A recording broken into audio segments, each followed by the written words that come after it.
Fight Club by Jim Ools. Screen black. Jack. Voice over. People were always asking me, did I know Tyler Durden? Fade in. Interior social room. Top floor of high rise. Night.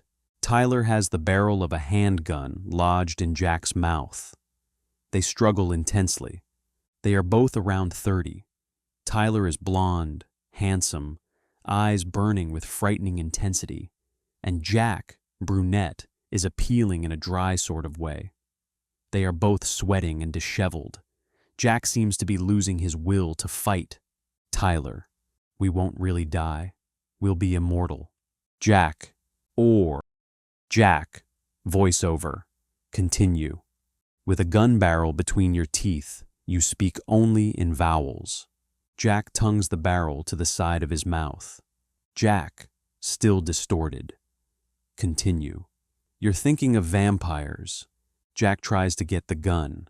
Tyler keeps control. Jack, voice over. Continue. With my tongue, I can feel the silencer holes drilled into the barrel of the gun. Most of the noise a gunshot makes is expanding gases. I totally forgot about Tyler's whole murder-suicide thing for a second, and I wondered how clean the gun barrel was. Tyler checks his watch.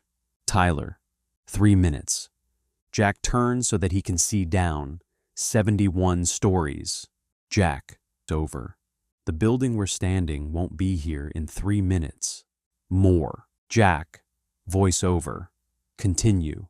You take a 98% concentration of fuming nitric acid and add 3 times as much sulfuric in a bathtub full of ice. Then, glycerin drop by drop. Nitroglycerin. I know this because Tyler knows this. Jack manages to shove Tyler away. Then, he leaps onto him and they fall onto a table, then roll off onto the floor. The gun falls and slides. They wrestle with each other, then dash for the gun. Tyler gets there first and grabs the gun.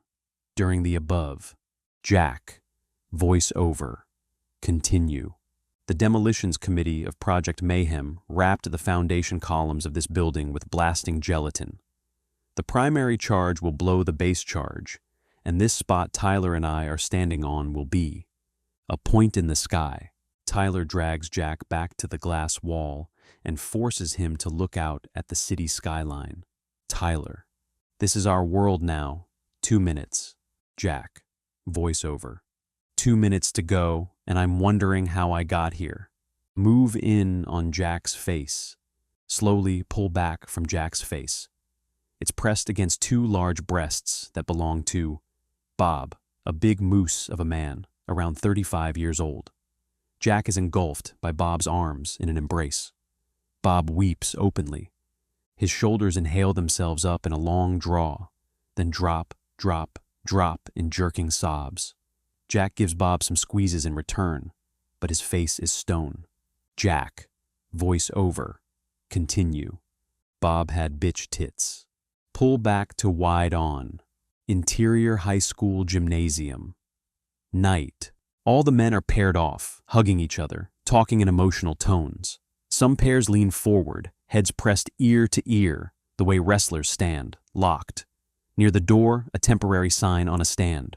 Remaining men together. Jack. Voice over. This was a support group for men with testicular cancer. The big moosey slobbering all over me was Bob. Bob. I owned my own gym.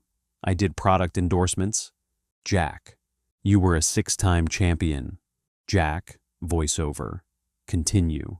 Bob, the big cheesebread. Always told me his life story. Bob. We're still men. Jack. Yes, we're men. Men is what we are. Jack. Voice over. Continue. Bob cried. 6 months ago, his testicles were removed. Then hormone therapy. He developed bitch tits because his testosterone was too high and his body upped the estrogen. That was where my head fit. Into his sweating tits that hang enormous. The way we think of gods as big. Bob hugs tighter, then looks with empathy into Jack's eyes. Bob. Maybe it's just seminoma. With seminoma, you have 100% survival rate. The leader steps forward and signals everyone. Leader. Okay, group hug.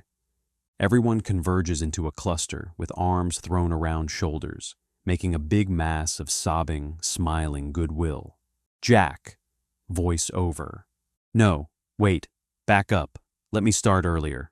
Interior Jack's bedroom. Night. Jack lies in bed, staring at the ceiling. He hears voices from beyond the wall. A fly buzzes over his face. He swats at it, missing. Jack. Voice over. For 6 months. I couldn't sleep.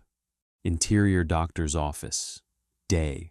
Jack, eyes puffy, face pale, sits before the doctor, who studies him with bemusement. Doctor. No, you can't die of insomnia. Jack. Maybe I already died. Look at my face. Doctor.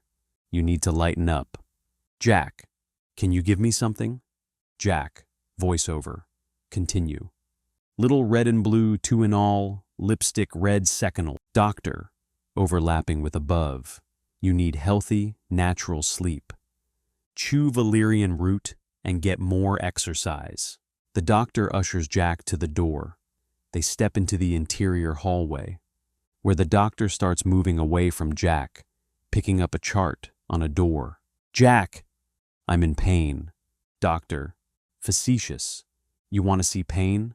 Swing by Mile High on a Tuesday night and see the guys with testicular cancer. The doctor moves into the other room. Jack stares after him somberly. Move in on Jack's face. Pull back to wide on. Interior high school gymnasium. Night. Jack stares at a group of men, including Bob, who are all listening to a group member speak at a lectern. The speaker has death-white skin and sunken eyes. He's clearly dying. Speaker. I wanted to have 3 kids, 2 boys and a girl. Mindy wanted 2 girls and 1 boy. We never agreed on anything. The speaker cracks a sad smile. Some men chuckle, happy to lighten the mood. Speaker. Continue.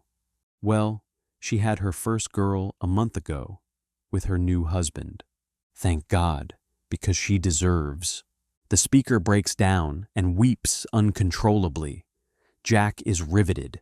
He barely breathes. Cut to interior gym. Later, a leader herds people into pairing off. Leader. Find a partner. Bob starts toward Jack, shuffling his feet. Jack watches him, still moved by his experience, face full of intense empathy. Jack. Voice over. The big moosie, his eyes already shrink-wrapped in tears, knees together, invisible steps. Bob takes Jack into an embrace. Jack. Voice over. Continue. He pancaked down on top of me. Bob. 2 grown kids, and they won't return my calls. Jack. Voice over.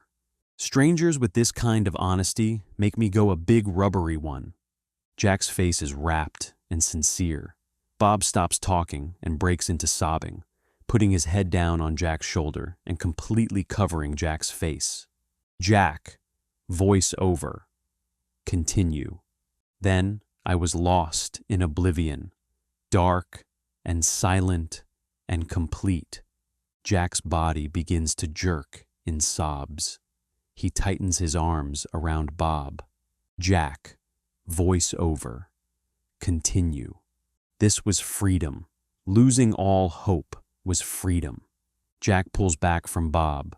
On Bob's chest, there's a wet mask of Jack's face from how he looked weeping. Jack. Voice over. Continue. Babies don't sleep this well. Interior Jack's bedroom. Night. Jack lies sound asleep. Jack. Voice over. I became addicted. Interior, small Protestant church. Night. Jack moves into a group hug of sickly people, men and women. In view is a sign by the door, free and clear. Jack. Voice over. I felt more alive than I've ever felt. Interior office building. Basement. Night. Jack pulls back from a group hug of more sickly people. They pair off. Jack stands with a weeping middle-aged woman. He gingerly takes her in his arms, pats her back. He begins to cry along with her. In view is a sign by the door, onward and upward. Jack. Voice over. If I didn't say anything, people assumed the worst. They cried harder. I cried harder. Interior Catholic Cathedral. Night.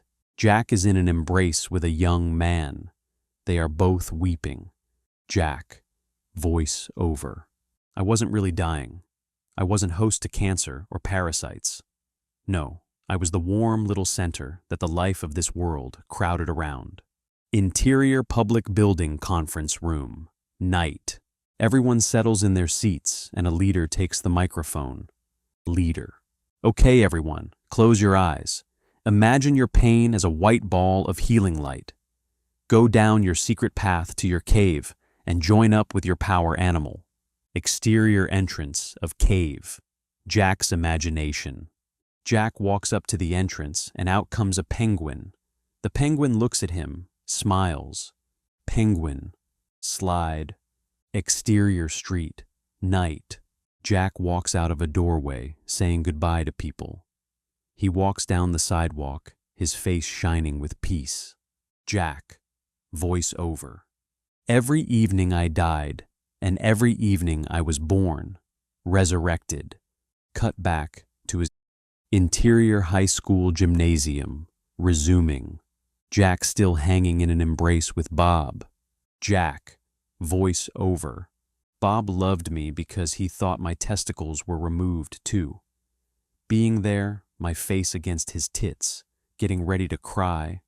This was my vacation. Marla Singer enters.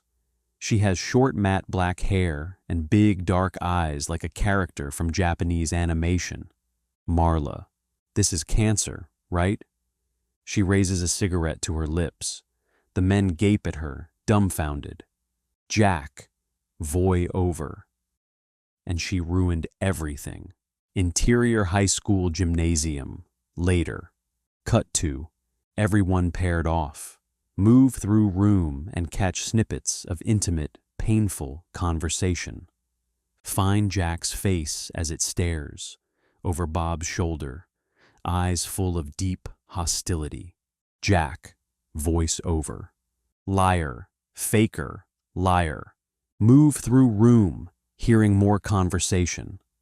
Find Marla's face over the shoulder of a man she's being embraced by, smoking, blowing smoke rings. Jack. Voice over. Continue. This chick, Marla Singer, did not have testicular cancer. She had no diseases. She was a liar. I saw her at We Shall Overcome, my melanoma group, Monday night. Interior. Small Protestant church. Night. Marla sits with the group, smoking, while a member speaks. Jack glares at her. Interior Catholic Cathedral. Night. Everyone sits with eyes closed while a speaker takes them through a meditation. Various coughing around the room. Jack's eyes open and he glares at Marla. Her eyes are closed and she's smoking a cigarette. Jack. Voice over. At Seize the Day, my tuberculosis group, Friday night. Cut back to Interior High School Gymnasium, resuming. Jack continues to glare at Marla. Her eyes briefly catch his, then roll. Another puff of the cigarette. Jack. Voice over. Marla, the big tourist. The faker. With her there, I was a faker, too. Her lie reflected my lie. And all of a sudden, I felt nothing. With her there, I couldn't cry. Interior Jack's bedroom. Night. Jack, fully clothed, lies on top of his bed, holding a cordless phone to his ear. He stares at the ceiling and swats at a fly. Jack. Voice over. So, once again, I couldn't sleep. Jack hears something on the phone. He sits up. Jack, continue. I've been holding for 30 minutes. Spread all over the floor by Jack's feet are invoices for credit cards. Jack, continue. Yes, that's right. Yes, but I transferred part of my balance to my Visa to get the lower rate. Oh, wait. No, it wasn't your Visa. Okay. I transferred all of the MasterCard to... Look, can I just come down in person? I live here, in Wilmington. Yes, all my credit cards have main headquarters here. No? Why not? Why can't I speak to an account rep? No, wait, don't put me on... Jack reacts to being put on hold. Interior bathroom, moments later. Jack sits on the toilet.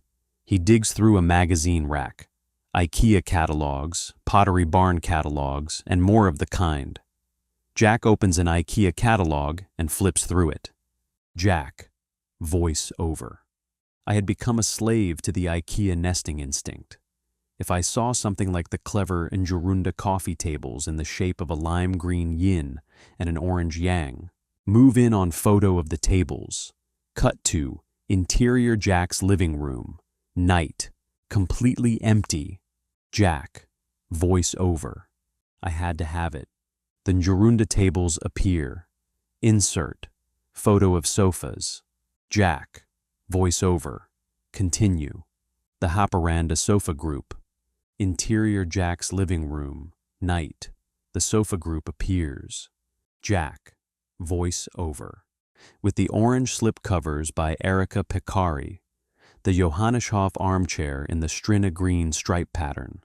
The armchair appears. Jack. Voice over. Continue. The Ris/Har, lamps from wire and environmentally friendly unbleached paper. The lamp appears. Jack. Voice over. Continue. The Wild Hall clock of galvanized steel. The clock appears. Jack. Voice over. Continue. The Klipsk shelving unit. The shelving unit appears. Interior bathroom. Resuming. Jack flips the page of the catalog to reveal a full-page photo of an entire kitchen and dining room set. Jack. Voice over. I would flip and wonder, what kind of dining room set defines me as a person? Jack drops the catalog down. Open to this spread. Pan over to the magazine stack. There's an old, tattered Playboy. Jack. Voice over. Continue. It used to be Playboys. Now, IKEA. Interior Jack's kitchen and dining room. Continuous. Looking exactly like the photo in the catalog. Jack walks in with the cordless phone still glued to his ear. Jack. I want to transfer my balance to get a lower interest rate. Jack looks over the whole kitchen, dining room, and the living room beyond. Jack. Voice over. Continue. The things you own, they end up owning you. Jack opens a cabinet, takes out a plate. Jack. Voice over. Continue. My hand-blown green glass dishes with the tiny bubbles and imperfections. Proof they were crafted by the honest, simple, hard-working indigenous peoples of wherever. He rummages through the refrigerator. It's practically empty. Jack takes out a jar of mustard, opens it, and uses a butter knife to eat it. Interior bedroom, later. Jack lies on the bed, phone still at his ear. Jack. I want to talk to a live person. Jack reacts, listens, impatiently punches a single number. Waits, listens, punches another single number, listens. He rolls over, looks at one of the bills on the floor, and punches an entire credit card number. Jack. Voice over. Continue. Next support group, after guided meditation. The white healing ball of light. After we open our chakras, when it comes time to hug, I'm going to grab that little bitch, Marla. Sing her, squeeze her arms down against her sides, and say, Jack. Continue. Marla, you liar, you big tourist, get out. Jack yawns, rubs his eyes. They stay wide open. He punches another number into the phone. He sees a levitating, steaming Starbucks paper coffee cup move from side to side in front of his face. Interior copy room. Day. Jack stands over a copy machine. The Starbucks cup sits on the lid, moving back and forth as the machine makes copies. Jack. Voice over. With insomnia, nothing is real. Everything is far away. Everything is a copy of a copy of a copy. Other people make copies, all with Starbucks cups, sipping. Interior office area. Day. Floor-to-ceiling glass instead of walls. Industrial low-pile gray carpet. Walls of upholstered plywood. There are 4 small offices connected by a hallway to one large office. Interior Jack's office. Same. Jack, sipping from a Starbucks cup, stares blankly at his Starbucks bag on the floor, full of newspapers. Jack. Voice over. When deep space exploitation ramps up, it will be corporations that name everything. The IBM Stellar Sphere, the Philip Morris Galaxy, Planet Starbucks. Jack looks up as a pudgy man in his late 30s enters. Starbucks cup in hand, pulls up a chair, and slides a stack of reports on Jack's desk. He pats Jack's back in a superficially friendly way. Pudgy man. I'm going to need you out of town a little more this week. We've got some red flags to cover. Jack. Voiceover. It must have been Tuesday. My boss was wearing his cornflower blue tie. Jack. Listless. Management speak. Continue. You want me to deprioritize my current reports until you advise of a status upgrade? Pudgy man. Boss. You need to make these your primary action items. Jack. Voice over. Continue. He was full of pep. Must have had his latte enema. Boss. Here's your flight coupons. Call me from the road if there's any snags. Your itinerary. Jack hides a yawn and pretends to listen. Jack. Voice over. When you have insomnia, you're never really awake and you're never really asleep either. Interior. Small Protestant church. Night. Jack walks in and joins the crowd. Leader. Okay, everyone. Chloe. Jack catches sight of Marla, scowls at her. Taking the lectern is Chloe, a pale, sickly girl whose skin stretches yellowish and tight around her bones. She wears a head bandage. Over the beginning of her speech. Jack. Voice over. Chloe looked the way Joni Mitchell's skeleton would look if you made it smile and walk around a party being extra nice to everyone. Chloe. My status update is, I'm still here, but I don't know for how long. That's as much certainty as they can give me. I'm in a pretty lonely place. No one will have sex with me. I'm so close to death, and all I want is to get laid for the last time. I have pornographic movies in my apartment, and lubricants and amyl nitrate. The leader hardly knows what to do. He inches his way to the lectern and gingerly takes control of the microphone. Leader. Thank you, Chloe. Everyone, close your eyes for meditation. Go to your cave and find your power animal. Exterior entrance of cave. Jack's imagination. Jack walks up to the entrance and finds Marla, smoking a cigarette, blowing smoke into his face, rolling her eyes in condescension. Slide. Marla. Interior. Kruch. Resuming. Jack's eyes snap open and turn to Marla. He glowers, watching her smoke with her eyes closed. Interior church. Later. The leader, smiling, opens his eyes and looks around the group. Leader. Good. Now. Pair off for the one-on-one. Pick someone special to you tonight. Everyone stands and mills about, slowly pairing off. Jack sees the ghastly specter of Chloe coming towards him. He smiles at her. She smiles back. It takes her some time to amble to him. Chloe. Hello, Cornelius. Jack. Voice over. I never gave my real name at support groups. Chloe. I'm showing signs of improvement. Jack. voice over. Everyone was always getting better. They never said parasite. They said agent. She smiles at him with a twisted, dying mouth, her eyes eerily bright with desperation. Jack's lip trembles as he, in a sincere attempt at levity, chokes out, "Jack, continue. You look like a pirate." Chloe laughs, a little too much. Jack squeezes out a laugh. Then he sees Marla, off by herself. Someone is heading for her. Most people have paired off.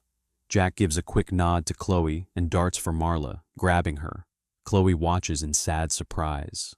Stay on Jack and Marla as he drags her off to the periphery. He whispers into her ear, "Jack, continue. We need to talk." Marla, "Okay, sure." Jack, "You're a faker. You aren't dying. Okay. In the brainy brain food philosophy way, we're all dying. But you're not dying the way Chloe is dying. Leader, tell the other person how you feel." Marla, "You're not dying either." Reading his name tag. Cornelius, leader, share yourself completely. Jack, "These are my groups. I found them." Marla, "I saw you practicing this." Jack, "What?" Marla, "Telling me off. Is it going as well as you thought it would?" Jack, "I'll expose you." Marla, "Go ahead." Mediator, "Let yourself cry." Marla puts her head down on Jack's shoulder as if she were crying. Jack pulls her head back up. She deadpans at him. "Jack, I've put in some serious time on these groups. I've been coming for a year." Marla, "Must have been tough to pull off." Jack, "Anyone who might have noticed me in. That time has either died or recovered and never come back." Marla, "Why do you do it?" Jack, "Why do you?" No answer. The leader passes right by Jack and Marla. Leader, open up. Share with each other.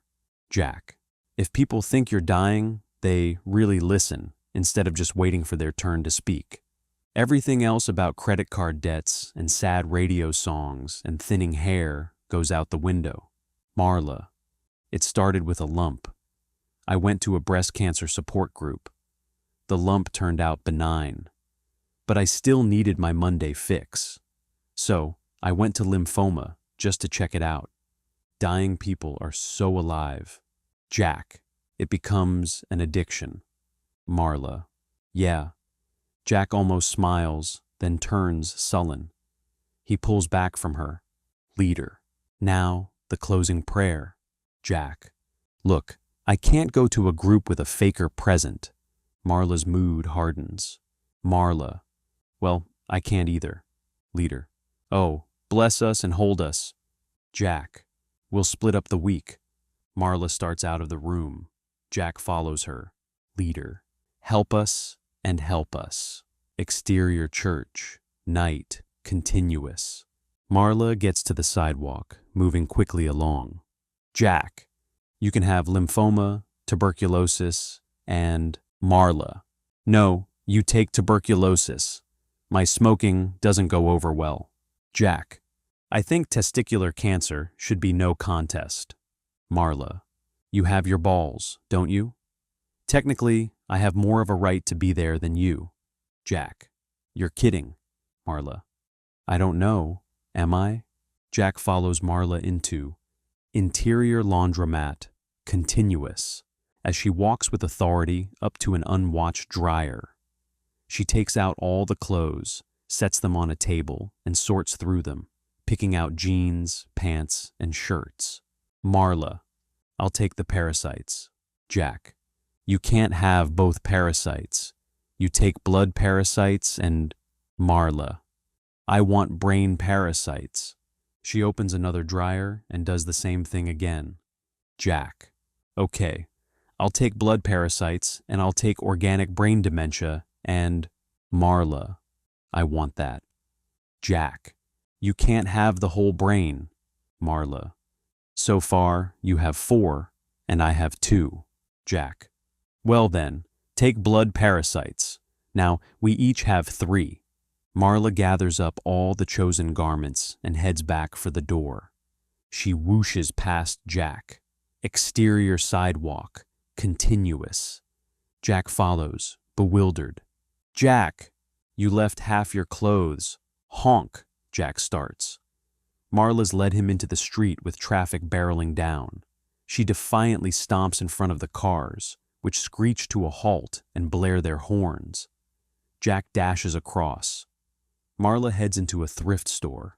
Jack follows. Interior thrift store. Continuous. Marla drops all the clothes on a back counter. An old clerk sifts through the clothes, marks on a pad. "Jack, what are you doing? You're selling those clothes?" Marla steps down hard on Jack's foot. He jerks, wincing in pain. Marla, for the clerk to hear. "Yes, I'm selling some clothes." The clerk starts to ring up the various amounts he's assessed. Marla. "So, we each have 3. That's 6. What about the 7th day?" "I want ascending bowel cancer." Jack. Voiceover. The girl had done her homework. Jack. Continue. "I want ascending bowel cancer." The clerk gives Marla and Jack a strange look as he hands over money to Marla. Marla. "That's your favorite too? Tried to slip it by me, huh?" Jack. "We'll split it. You get it the 1st and 3rd Sunday of the month." Marla. "Deal."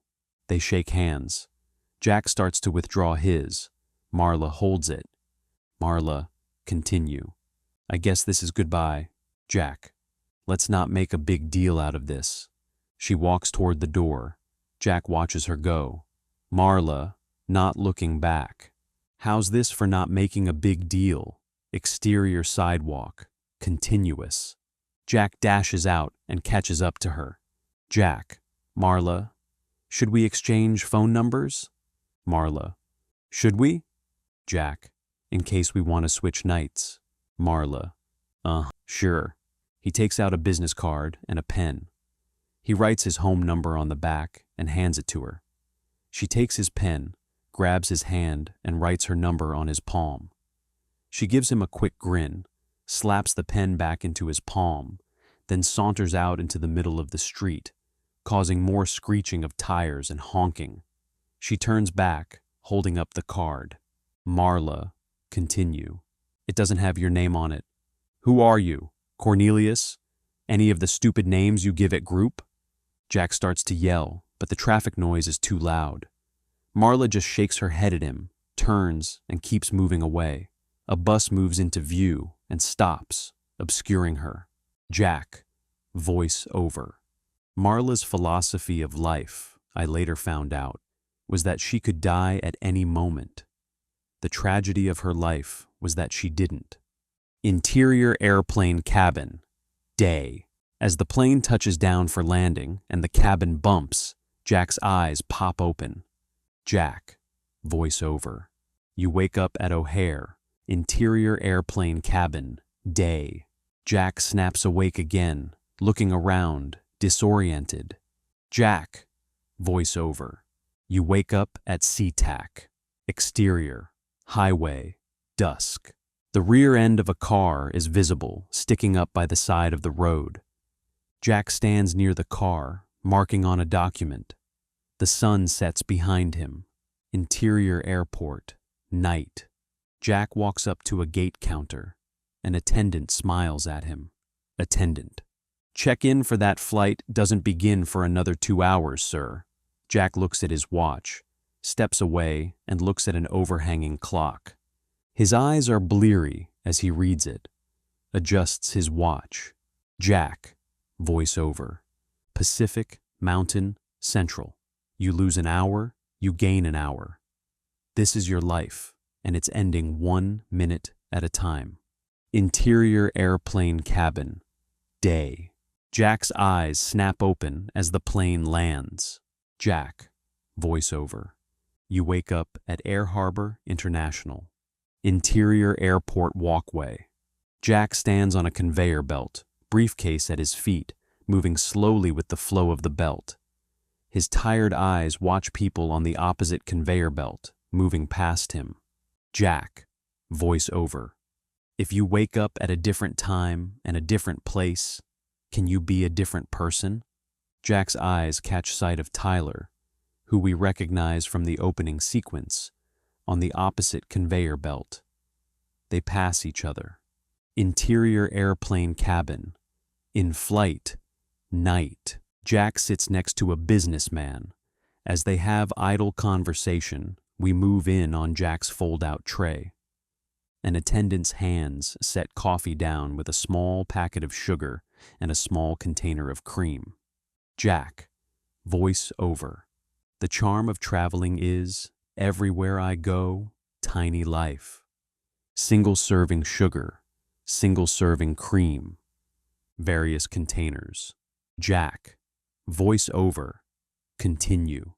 Cut to, the hands opens, the single-serving butter, single-serving salt, single-serving cordon bleu, interior hotel room, bathroom, night. Jack brushes his teeth. Jack, voice over, single-use toothbrush, single-serving mouthwash, single-serving soap. Jack picks up an individual, wrapped Q-tip, looks at it. He moves out of the bathroom into main area and sits on the bed. He turns on the television. It's tuned to the Sheraton channel and shows waiters serving people in a large banquet room. Jack stops brushing his teeth, feels something near him on the bed, finds it, lifts it. It's a small interior. Interior airplane cabin, in flight, night. Jack sits next to a frumpy woman and they chat. Jack turns to look at his food and takes a bite. He turns back and it's a bald man sitting next to him, talking. He takes another bite. Turns back and it's a businessman sitting next to him. He takes another bite. Turns back and it's a businesswoman sitting next to him. Jack, voice over. The people I meet on each flight, they're single-serving friends. Between takeoff and landing, we have our time together. Then we never see each other again. Interior airplane cabin, landing. Jack's eyes snap open. Jack, voice over. You wake up at Logan. Exterior concrete lot, day, surrounded by cinder block walls. Two technicians in uniform lead Jack to a warehouse door. They open it, revealing a burnt-out shell of a wrecked automobile. They move into the interior warehouse, continuous. And Jack sets down his briefcase, opens it, and starts to make notes on a form. Jack, voice over. I'm a recall coordinator. My job was to apply the formula. It's simple arithmetic. Technician number 1. Here's where the baby went through the window. 3 points. Jack, voice over. It's a story problem. A new car built by my company leaves Boston traveling at 60 miles per hour. The rear differential locks up. Technician number 2. The teenager's braces locked around the back seat ashtray. Kind makes a good anti-smoking ad. Jack, voice over. The car crashes and burns with everyone trapped inside. Now, do we initiate a recall? Technician number 1. The father must have been obese. See how the fat burned into the driver's seat, mixed with the dye of his shirt? Kind like modern art. Jack, voice over. You take the number of vehicles in the field, A, and multiply it by the probable rate of failure, B.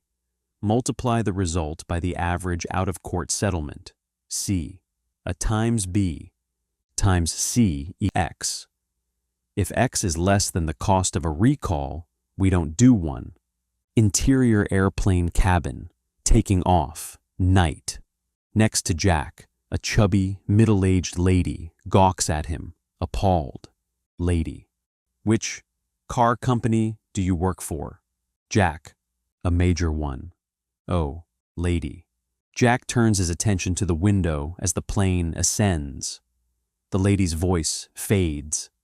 Jack sees a pelican get sucked into the turbine. His face remains bland during the following. The plane buckles. The cabin wobbles loosely. People begin to panic. Oxygen masks fall. Jack, voiceover. Life insurance pays off triple if you die on a business trip.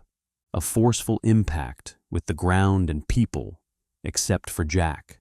Lurch forward, some jerking against their seatbelts. Magazines and other objects fly forward.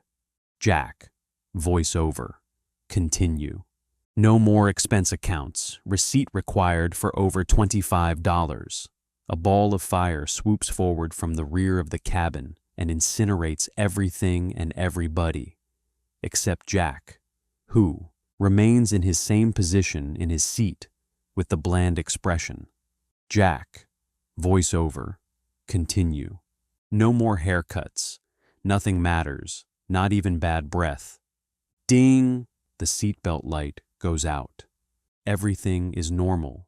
Jack, voiceover. Continue.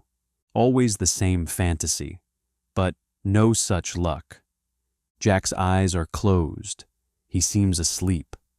From next to him, a voice we've heard before. Voice. There are 3 ways to make napalm. 1, mix equal parts of gasoline and frozen orange juice. Jack's eyes snap open and he turns to see Tyler, who is staring out the window. Without turning to Jack, he continues. Tyler. 2, mix equal parts of gasoline and Diet Cola. 3, dissolve crumbled cat litter in gasoline until the mixture is thick. Jack's smile fades. Tyler turns to him and grins. He reaches down under the seat in front of him and pulls up a briefcase. Jack looks at it with trepidation. Jack! Voice over. This is how I met. Tyler offers his hand. Jack takes it, and Tyler squeezes firmly and shakes hands. Tyler. Tyler Durden. You know why they have oxygen masks on planes? Jack. Supply oxygen? Tyler. That's a sharp answer. The oxygen gets you high. You're taking in giant, panicked breaths, and suddenly you become euphoric and docile, and you accept your fate. Tyler grabs a safety instruction card from the seat pocket and shows Jack the passive faces on the drawn figures. Tyler imitates the face. Jack laughs. He is completely beguiled. Jack. What do you do, Tyler? Tyler. What do you want me to do? Jack. I mean, for a living. Tyler. Why? So you can say, oh, that's what you do, and be a smug little shit about it? Jack laughs. He points to his own briefcase under the seat in front of him. Jack. We have the same briefcase. Tyler pops the latches on his briefcase. A beat, while Jack's expression turns nervous again about what's inside. Tyler swings the lid up, revealing a full bounty of quaintly wrapped bars of soap. Tyler. I make and sell soap. He gives Jack one. Jack takes it, looks it over. Tyler. Continue. If you add nitric acid to the soap-making process, you get nitroglycerin. With enough soap, you could blow up the world. Jack now looks at the bar of soap nervously. He looks at Tyler, slowly smiles, and shakes his head. Tyler takes out a blank boarding pass. He takes out a small stencil, scrapes a pencil over it, creating a seat number which looks printed. Then he takes out a stamp and ink pad. He stamps the pass. Jack. Why are you going to Wilmington? Tyler. I live there. Jack. Me too. Tyler shuts his briefcase and stands. Tyler. Excuse me. Jack stands, allowing Tyler to pass into the aisle. Jack. So, we should hook up sometime. Jack hands Tyler a business card. Tyler snatches it, writes down a number, hands it back to Jack. Jack. Continue. Tyler, you're by far the most interesting, single-serving friend I've ever met. A beat as Tyler stares at him. Deadpan. Jack, enjoying his own chance to be witty, leans a bit closer to Tyler. Jack. Continue. You see, When you travel, everything is Tyler. I grasp the concept. You're very clever. Jack. Thank you. Tyler. How's that working out for you? Being clever. Jack. Thrown off. Well, great. Tyler. Keep it up then. Keep it right up. Jack sits and watches Tyler walk up to the curtain dividing first class. Tyler shows the bogus boarding pass to an attendant who leads him through the curtain. Interior baggage claim area. Wilmington, night. Utterly empty of baggage, and except for Jack and a security task force man, utterly empty of people. Quiet. The security TFM, smirking, holds a receiver to his ear from an official phone on the wall. Security. TFM. To Jack. Throwers don't worry about ticking. Modern bombs don't tick. Jack. Throwers? Security. TFM. Baggage handlers. But when a suitcase vibrates, the throwers have to call the police. Jack. My suitcase was vibrating? Security. TFM. 9 times out of 10, it's an electric razor. 1 out of 10, it's a dildo. Sometimes it's even a man. It's airline policy not to imply ownership in the event of a dildo. We gotta use the indefinite article. A dildo. Never your dildo. Jack. Voiceover. I had everything in that bag. 6 white shirts, 2 black trousers, 6 pair underwear, alarm clock, contact lens stuff, and cordless electric razor. Security. TFM. Into phone. Yeah? Oh, fuck. Now, a recording. The security TFM punches a few code numbers into the phone. Waits. Cut to. Exterior empty runway. Night. A solitary suitcase sits on the concrete. Kabam! The suitcase explodes. Cut to. Interior baggage claim area. Resuming. The security TFM still on hold, entertains Jack. Security TFM to Jack. You know the industry slang for flight attendant? Air mattress. Into phone. Yeah? Really? The security TFM turns to Jack, shakes his head, hangs up the phone, shrugs. Exterior airport drive. Moments later. Jack waits by the curb as a taxi approaches. Jack. Voice over. Things could be worse. A spider could lay eggs under the skin in your face, and the larva could tunnel around, and baby spiders could burst from your nostrils. Interior taxi, moving, night, along a residential street. Jack looks ahead, sees a tall, gray, bland building on the corner. Jack. Voice over. Home was a condo on the 15th floor of a filing cabinet for widows and young professionals. The taxi approaches the intersection. Jack. Voice over. Continue. The walls were solid concrete. A foot of concrete is important when your next-door neighbor lets her hearing aid go and has to watch game shows at full blast. The taxi turns a corner and Jack sees the front of the building. A diffuse cloud of smoke wafts away from a blown-out section on the 15th floor. Fire trucks, police cars, and a mob are all crowded around the lobby area. Jack. Voice over. Continue. Or when a volcanic blast of burning gas and debris that used to be your furniture and personal effects blows out your floor-to-ceiling window and sails down flaming to leave just your condo. Only yours, a gutted, charred concrete hole in the cliffside of the building. Exterior street in front of building. Jack, gaping at the sight above him, absently gives the cabbie money. The taxi pulls away. Jack stands frozen. Jack. Voice over. These things happen. Jack starts toward the building. He enters the fray of people, pushes through to the lobby. The doorman sees him, gives a sad smile, shakes his head. Jack starts for the elevator. Doorman. There's nothing up there. Jack presses the button. Waits. The doorman moves next to him. Doorman. Continue. You can't go into the unit. Police orders. They're investigating for arson. The elevator doors open. Jack hesitates. The doors close. Doorman, continue. Do you have someone you can call? Jack heads back for the lobby doors. The doorman follows. Exterior Lau's Tavern. Night.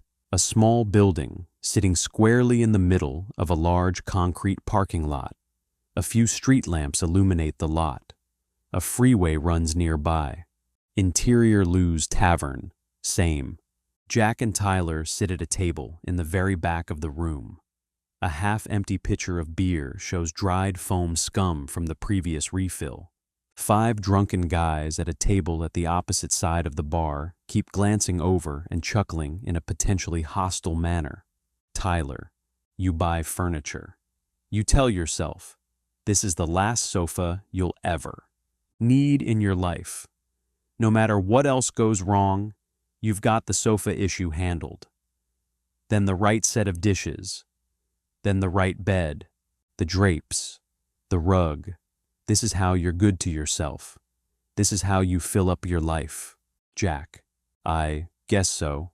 Tyler, and now your condo blows up and you have nothing. Jack, I guess so. Tyler, and now you find yourself sitting here feeling like it's the best thing that ever happened to you. Jack, yeah. Tyler, I don't know you, so maybe I'm wrong. Maybe it's a terrible fucking tragedy. Jack, no. Tyler, I mean, you lost a lot of nice, perfect, neat little shit. Jack, fuck it all. Tyler, wow, that's pretty strong. Jack, yeah. Tyler, do you have family you can call? Jack, my mother would just go into hysterics. My dad, don't know where he is. More. Jack, continue.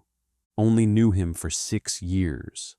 Then he ran off to a new city and married another woman and had more kids. Every 6 years, new city, new family. He was setting up franchises. Tyler smiles, snorts, shakes his head. Tyler, a generation of men raised by women. Look what it's done to you. Jack, to me? Tyler, we're on our 3rd pitcher of beer and you still can't ask me.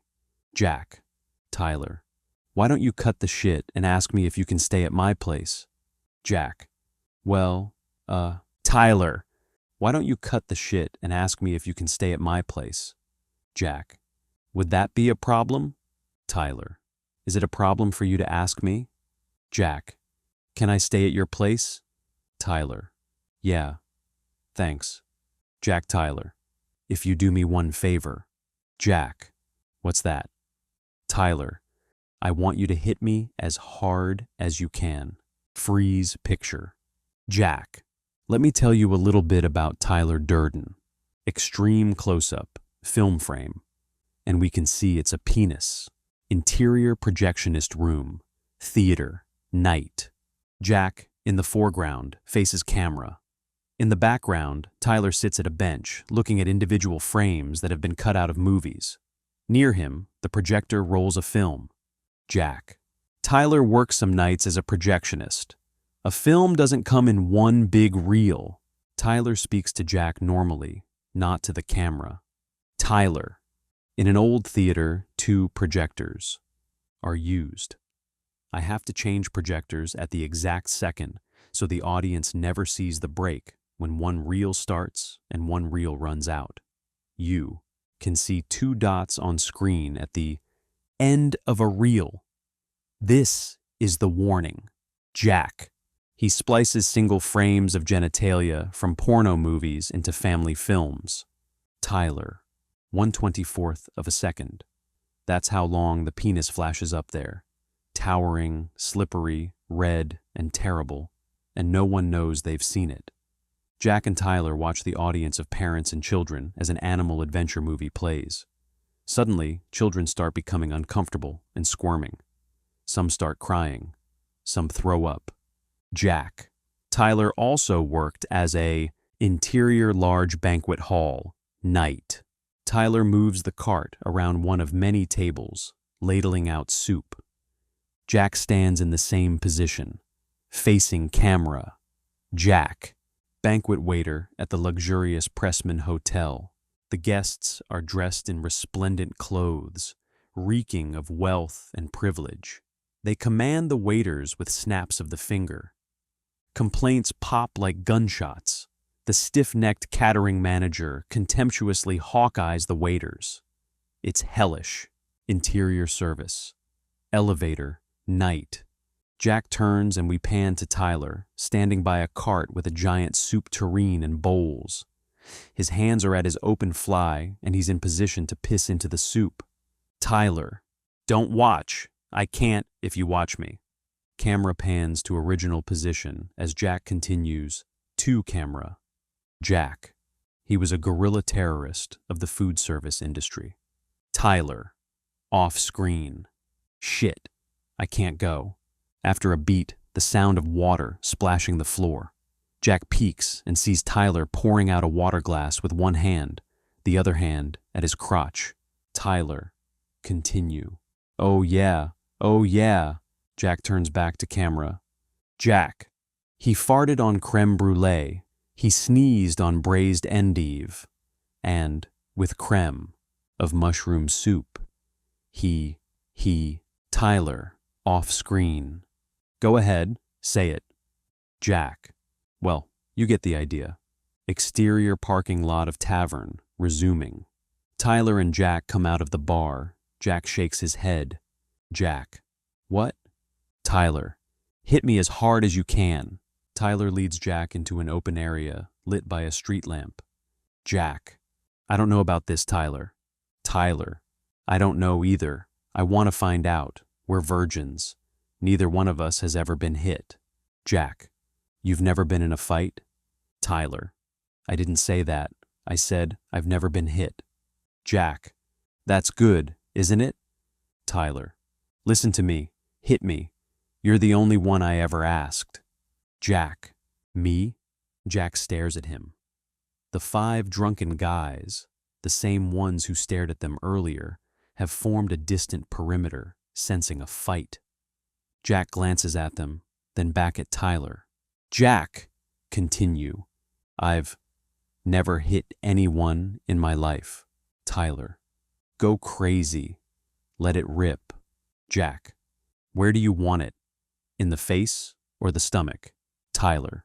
Surprise me. Jack swings a wide, clumsy roundhouse that connects with Tyler's neck. It makes a dull, soft, flat sound. Tyler's neck turns red. Jack. Shit. Sorry, that didn't count. Let me try again. Tyler. Like hell. That counted. Tyler shoots out a straight punch to Jack's chest. The impact makes a dull, barely audible sound, and Jack falls back against a car. The guys whoop and clap, moving closer. Jack's eyes involuntarily well up with tears. He and Tyler breathe heavily and sprout beads of sweat on their faces. Tyler. Continue. How do you feel? Jack. Strange. Tyler. But a good strange. Jack. Is it? Tyler. We've crossed the threshold. Jack. I guess so. Tyler. You want to call it off? Jack. Call what off? Tyler. The fight. Jack. What fight? Tyler. I'm tired of watching only professionals. I don't want to die without any scars.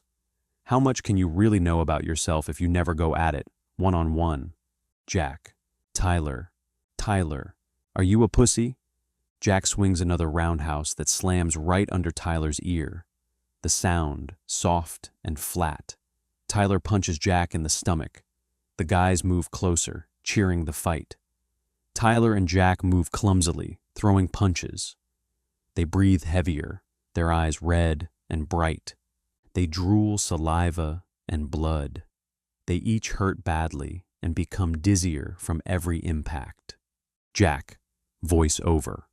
If you've never been in a fight, you wonder about getting hurt, about what you're capable of doing against another man.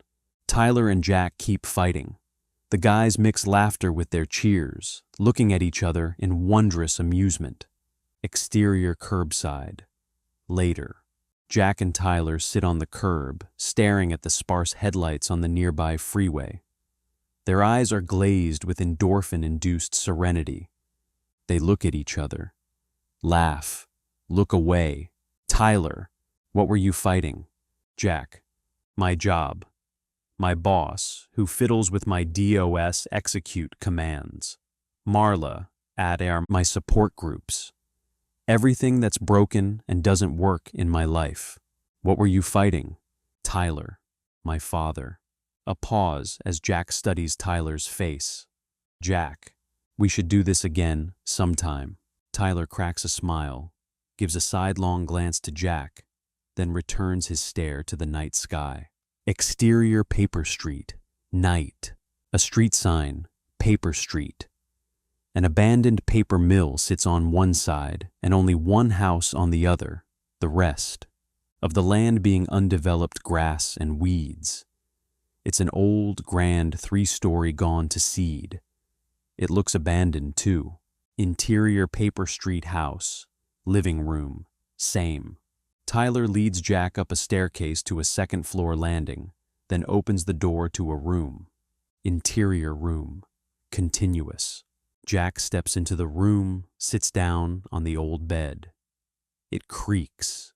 Dust drifts upward. Jack, voice over. I don't know how Tyler found the house. He'd been there for half a year. It was waiting for rezoning or something. Cut to. Exterior, Lau's Tavern parking lot, night. Long shot, zooming out. A group of 6 guys watching 2 guys in a fistfight. Cut to. Interior Paper Street house. Kitchen. Morning. Jack, his face showing new bruises and cuts, his knuckles puffy, shoos away cockroaches as he makes coffee with a wire mesh strainer. He has a happy little smile. Jack, voice over. Nothing worked. The rusty plumbing leaked. Turning on a light meant that another light in the house went out. The stairs were ready to collapse. Cut to. Exterior convenience. Store parking lot. Night. Long shot. Zooming out. Resuming from previous shot. Getting further. Away, but now with 10 guys around 2 guys fighting. Cut to. Interior shower. Morning. Jack, showing some new bruises with even fatter knuckles, turns on the water. Loud vibration from the walls. Water spits in starts, then dribbles out. Cut to. Interior kitchen. Morning. Tyler, in a nice suit, checks over the bars of soap in his briefcase, then shuts it. Jack walks in, dressed in his work clothes. He picks up a battered old saucepan with boiling coal-black coffee and sips. He offers it to Tyler, who sips. Jack pulls a tooth out of his mouth and throws it into the sink. They both walk out the door. Exterior cinema, parking lot, night, long shot, zooming out, resuming from previous shot, getting further. Away, but now with 14 guys around a fight. Cut to. Exterior porch, night. Tyler, in his waiter uniform, sits next to Jack on the lip of the porch. They both have newer, different bruises and cuts. Sit and guzzle beer. Thunder claps. Rain begins to fall. Tyler gets to his feet. Interior basement. Same. Tyler and Jack are knee-deep in water, standing by a fuse box. Tyler opens it. He grabs 2 breaker switches, waits for Jack. Jack grabs 2 other switches. Apparently, they have to do this in a certain order. Tyler flips his switches, then Jack flips his. Cut to. Exterior construction area. Night. Long shot, zooming out. Resuming from previous shot, getting further. Away, but now with 18 guys around a fight. Cut to. Interior living room. Night. Rain drips from the ceiling, some of it from light fixtures. Tyler and Jack enter with lit candles. They sit down on the decrepit buckled wood floor. There's not one item of furniture in the room. There are, however, thousands of magazines. Jack, voiceover. The previous occupant collected magazines. They each pick up an open magazine and resume reading, adjusting close to the candles. Tyler lies down next to him, setting his candle next to Jack's. Tyler picks up a magazine. Tyler, what are you reading? Jack, I am Joe's lungs. It's written in first person. Without me, Joe could not take in oxygen to feed his red blood cells. Tyler, sounds fascinating. Jack, it's a whole series. I am Joe's prostate. Tyler, I get cancer and I kill Joe. Jack, what are you reading? Tyler, Soldier of Fortune, National Geographic, New Republic, Forbes. Jack, show off. Jack, voiceover, continue. Every Wednesday night, after fighting like wild animals, we were too wired to go to sleep. Interior conference room. Day. In near darkness as a slideshow progresses, run by a chipper salesman, Walter. Jack sits, deadpan, with a puffy lip and a bruise on his cheek. Jack. Voice over. Thursday morning, my boss didn't know what to think. Boss blocks him from the rest of the room, gives him a dubious look, turns back to Walter. Jack. Voice over. Continue. And all I could do was think about next week. Walter advances to the next slide, showing a view of a computer screen. Walter. The basic premise of Microsofting your office is make things more efficient. As Walter continues, his sales pitch gets drowned out by Jack's narration. Jack. Voice over. Walter, the Microsoft account exec, smiled at me with his steam shovel jaw. Walter, with his smooth, soft hands. Here he was, doing his cute little show. Maybe thinking about a free-range potluck he'd been to last weekend. But probably not. Walter moves to Jack and slaps his shoulder. Walter, I showed this already to my man here. You liked it, didn't you? Slowly, Jack smiles. His teeth are red with blood. They glow eerily in the dim light. Jack. Voiceover. You can swallow a pint of blood before you get sick. Walter. Geez, I'd hate to see what happened to the other guy. Jack keeps the smile frozen on his face. Jack. Voice over. Fuck Walter. His candy ass wouldn't last a second in Fight Club. Exterior Lau's Tavern. Night. Out of silent darkness, headlights appear from all directions. A synchronous wave of cars pulls up and parks in the already filled lot. Young men get out of the arriving cars and wander into the tavern. We recognize, among them, the guys who watched Tyler and Jack's first fight. Interior Lou's Tavern, same. The men enter. The bartender, Irvine, calls out, Irvine! Drink up, people. We're closing. Let's go. The crowd consists of men and women, yuppies, blue-collar regulars dressed in work clothes or like cowboys, floozy barfly women. Music plays from the jukebox. The arriving men simply wait and wait. Tyler and Jack enter. They, too, stand back against a wall. The waiting army begins to share secret looks and grins. A certain level of eagerness can be seen among them. Irvine looks at Jack and grins. He flips on lights. The drunken customers squint and get the message. They gulp down their drinks, plop down money, and filter out the door. Irvine hits a button and the jukebox loses power. The record simply turns slower until it stops revolving. Finally, the last of the irritated customers leaves. One guy locks the door. Two other guys pull down blinds. Someone else moves over to the basement door and opens it. Interior basement steps. Moments later, the grinning men march down steps. Chatter begins. Tall guy. I brought my roommate tonight. Phil. Fat guy. Oh yeah? Hi, Phil. Tall guy. He kept seeing what I looked like. Had to check it out. Interior tavern basement. Same. A bomb shelter. Concrete floor. Concrete walls. One bare light bulb hangs by a wire from the ceiling. Tyler nods to Jack, and Jack turns on the light. The guys mill around, finding partners. The whole mood is very friendly. Everyone brims with eagerness, but tries to act cool about it. Chatter gets louder. Fat guy, a mean uppercut. Wiry guy, I gotta work on my left.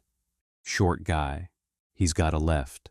Fat guy, hey, you're wiping the floor with dudes who are way out of your weight class. Tall guy, slapping wiry guy's shoulder. Skinny guys, they fight till they're burger. Peaking chatter, then, Tyler moves into position directly under the light bulb. His face is partially in shadow. Everyone spreads out, forming a circle, the light bulb for a center.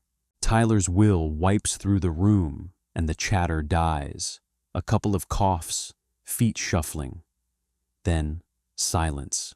Tyler. The first rule of Fight Club is, you don't talk about Fight Club. The second rule of Fight Club is, you don't talk about Fight Club. Jack glances over at a short guy, Ricky, with a black eye. Jack, voiceover. This kid, Ricky, supply clerk. He can't remember whether you ordered pens with blue ink or black ink. Tyler. The third rule in Fight Club is, when someone says stop or goes limp, the fight is over. The fourth rule is, only two guys to a fight. Jack, voiceover. But Ricky was a god for 10 minutes when he trounced an actuary twice his size. Tyler. Fifth rule, one fight at a time. Sixth rule, no shirts or shoes. Seventh rule, fights go on as long as they have to. And the eighth rule of Fight Club is, if this is your first night, you have to fight. Tyler steps back, and a fat man and a goateed man take off their shirts and shoes and step into the center. They circle each other, then begin throwing punches. Sweat flies into the moist air. Shouts become deafening. Jack, voiceover. Sometimes you could hear flat, hard packing sounds over all the yelling. More. Jack, voiceover. Continue. As someone caught his breath and sprayed, stop. Goateed man. Interior office park restaurant. Day.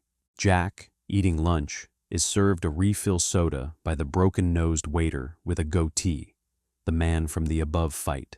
Jack, voiceover.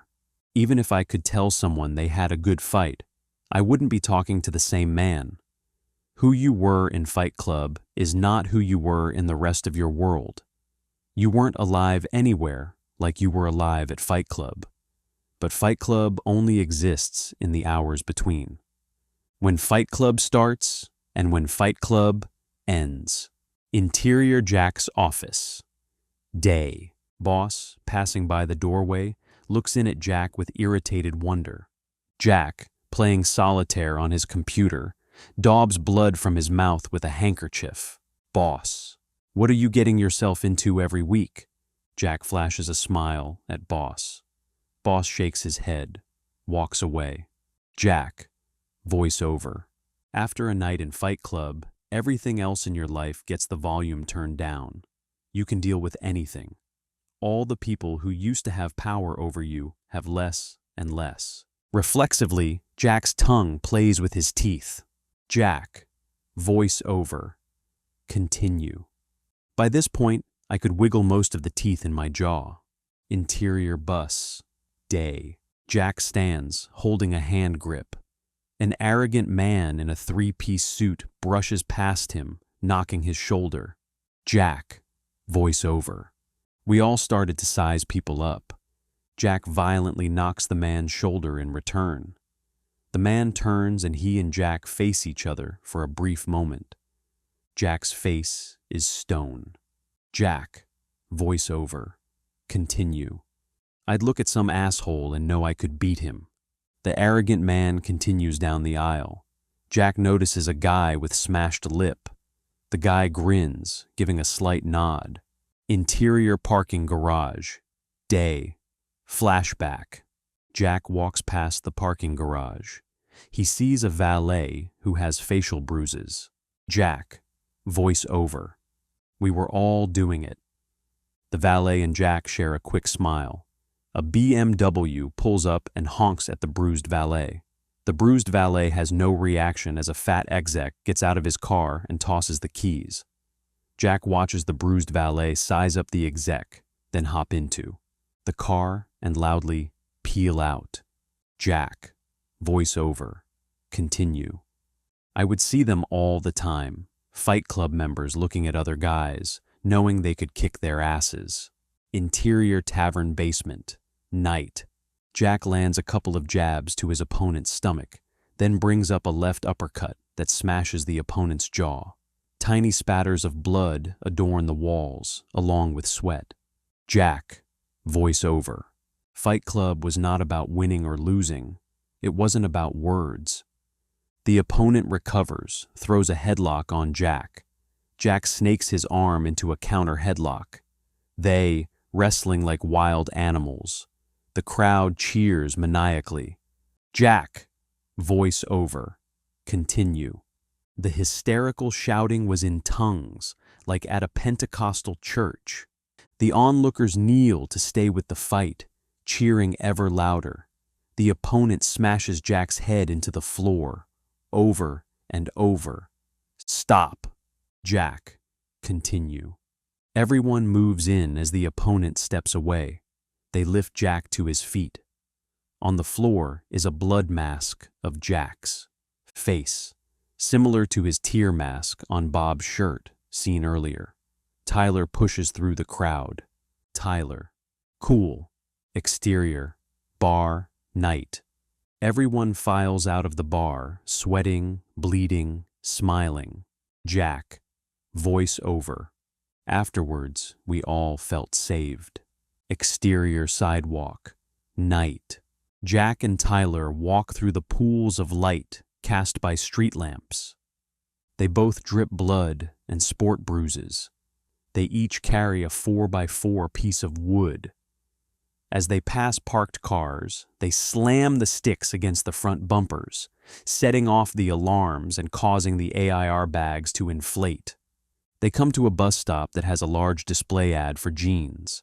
It has a photo of a shirtless man. Tyler. Is that what a man looks like? Jack. Isn't it? Tyler smears blood on the ad. They continue on their way. Tyler comes to a roadwork sign. Tyler kicks it into a deep hole. He and Jack tightrope walk on wooden beams over darkness. Tyler.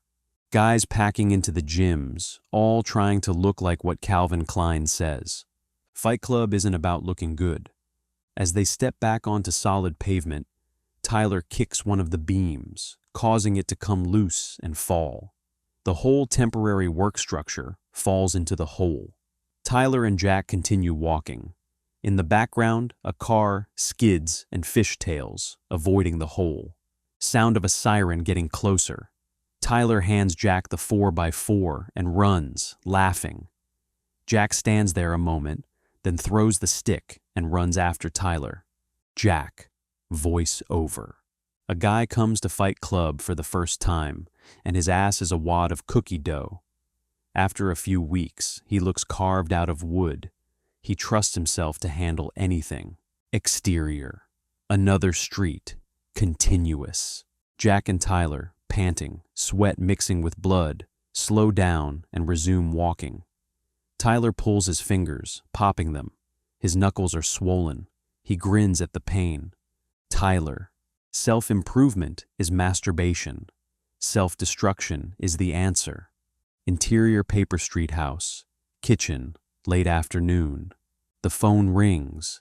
Jack enters from the living room, buttoning his shirt. He answers. Jack. Hello? Intercut with. Interior. Marla's room. Same. She lies on the bed, twisting the phone cord around her neck like a noose. Marla. Where have you been the last few weeks? Marla. Jack. Marla. I haven't seen you at any support groups. Jack. That's the idea. We split them. Marla. You haven't been going to yours. Jack.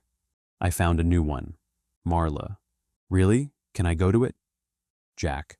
It's for men. Marla. Like testicular cancer? Jack. Like that. Look, this is a bad time. Marla, I started going to Debtors Anonymous. You want to see really fucked up people? Jack, look, I'm going out. Marla, I'm going out of my mind. I got a stomach full of Xanax. I took what was left of the bottle. Might have been too much. Probably was. Jack turns to camera. Jack, voiceover. Picture yourself watching Marla throw herself around her crummy apartment, saying, I'm dying, dying, dying. It could go on for hours. Jack, continue. You probably want to die in peace. I'll let you go. Marla, stay on the line. I want you to hear me describe death. Jack puts the handset on top of the phone, still off the hook, and walks out of the kitchen. Marla's voice. I want to see if my spirit can use the telephone. Interior bedroom, late night, grunts of pleasure and exertion. In dim light, we get glimpses of torsos, asses, legs, arms, breasts, and black female hair, all drenched in sweat. Sheets rip. K-chunk, K-chunk. Bodies hit the floor and roll. More insane grunting and laughing, cackling.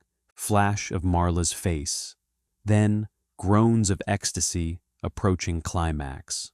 Cut to interior Jack's bedroom. Sunrise. Jack sits up in bed, looks around the room. Interior second floor landing. Jack steps out of his room, looks down to the next door. The door is closed. Jack, voiceover. Tyler's door was closed. I'd been living here a month, and Tyler's door never closed. Interior bathroom, same. Jack stares into the toilet. Close up, 6 used condoms in toilet. Interior kitchen, morning. Jack sits at the table, sipping coffee, reading Reader's Digest. He takes in a long yawn, rubs his eyes. He hears footsteps approaching. Jack, you're not going to believe the dream I had. Marla walks in, straightening her dress. She looks like she's been raped by a hurricane. Some of her hair is matted against her head. Some of it is sticking out wildly. Jack gapes at her in shock. She cracks a coy smile and runs a finger across the back of his neck. Marla, I can hardly believe anything about last night. She pours herself a cup of coffee. She takes a big gulp, gargles, and spits it out into the sink. She gives Jack a lascivious smile. Then she sips from the cup. She strokes his hair. He pulls back from her. Jack, what the fuck are you doing here? Marla looks at him a beat, then throws the cup into the sink, and it shatters. Fuck you, Marla. She kicks open the door to the backyard and walks out. Jack watches her stomp across the lawn to the sidewalk and down the street. Jack turns, and Tyler is at his shoulder, staring after Marla. He's in his usual sweatpants. He grins at Jack, then moves away, pours himself coffee. Jack, smoldering, slumps at the table and picks up Reader's Digest. Tyler puts his foot on a countertop and begins to do stretching exercises. Tyler, that crazy bitch almost fucked me in half. Get this, I come home and the phone is off the hook. Move in on Jack's face as he pretends to read, but glances up at Tyler. Tyler's voice fades as, Jack, voice over. I already knew the story before he told it to me. Interior kitchen, late afternoon, flashback. Tyler enters through the back door and moves to the phone. Marla's voice, from handset. I'll tell you when I'm floating out of my body. Gently, Tyler lifts the handset and listens, smiling. Jack, voice over. I don't know why, but Tyler actually thought it was a bad thing that Marla was about to die. Interior, 8th floor landing, late afternoon, flashback. Tyler reaches the top of the stairs and heads for Marla's room. Before he can knock, Marla's hand shoots out and grabs Tyler's arm. Interior Marla's room, continuous, flashback. Marla pulls Tyler inside and shuts the door. Her drugged eyes look him over. Marla, you got here fast. She staggers and sits on the bed. She slides off, along with the blanket and sheets, to the floor. Marla, continue. The mattresses here are all sealed in slippery plastic. She tries to focus her eye on Tyler. Marla, continue. Did I call you? Sirens and vehicles screeching to a halt outside. Doors opening and slamming, running footfall.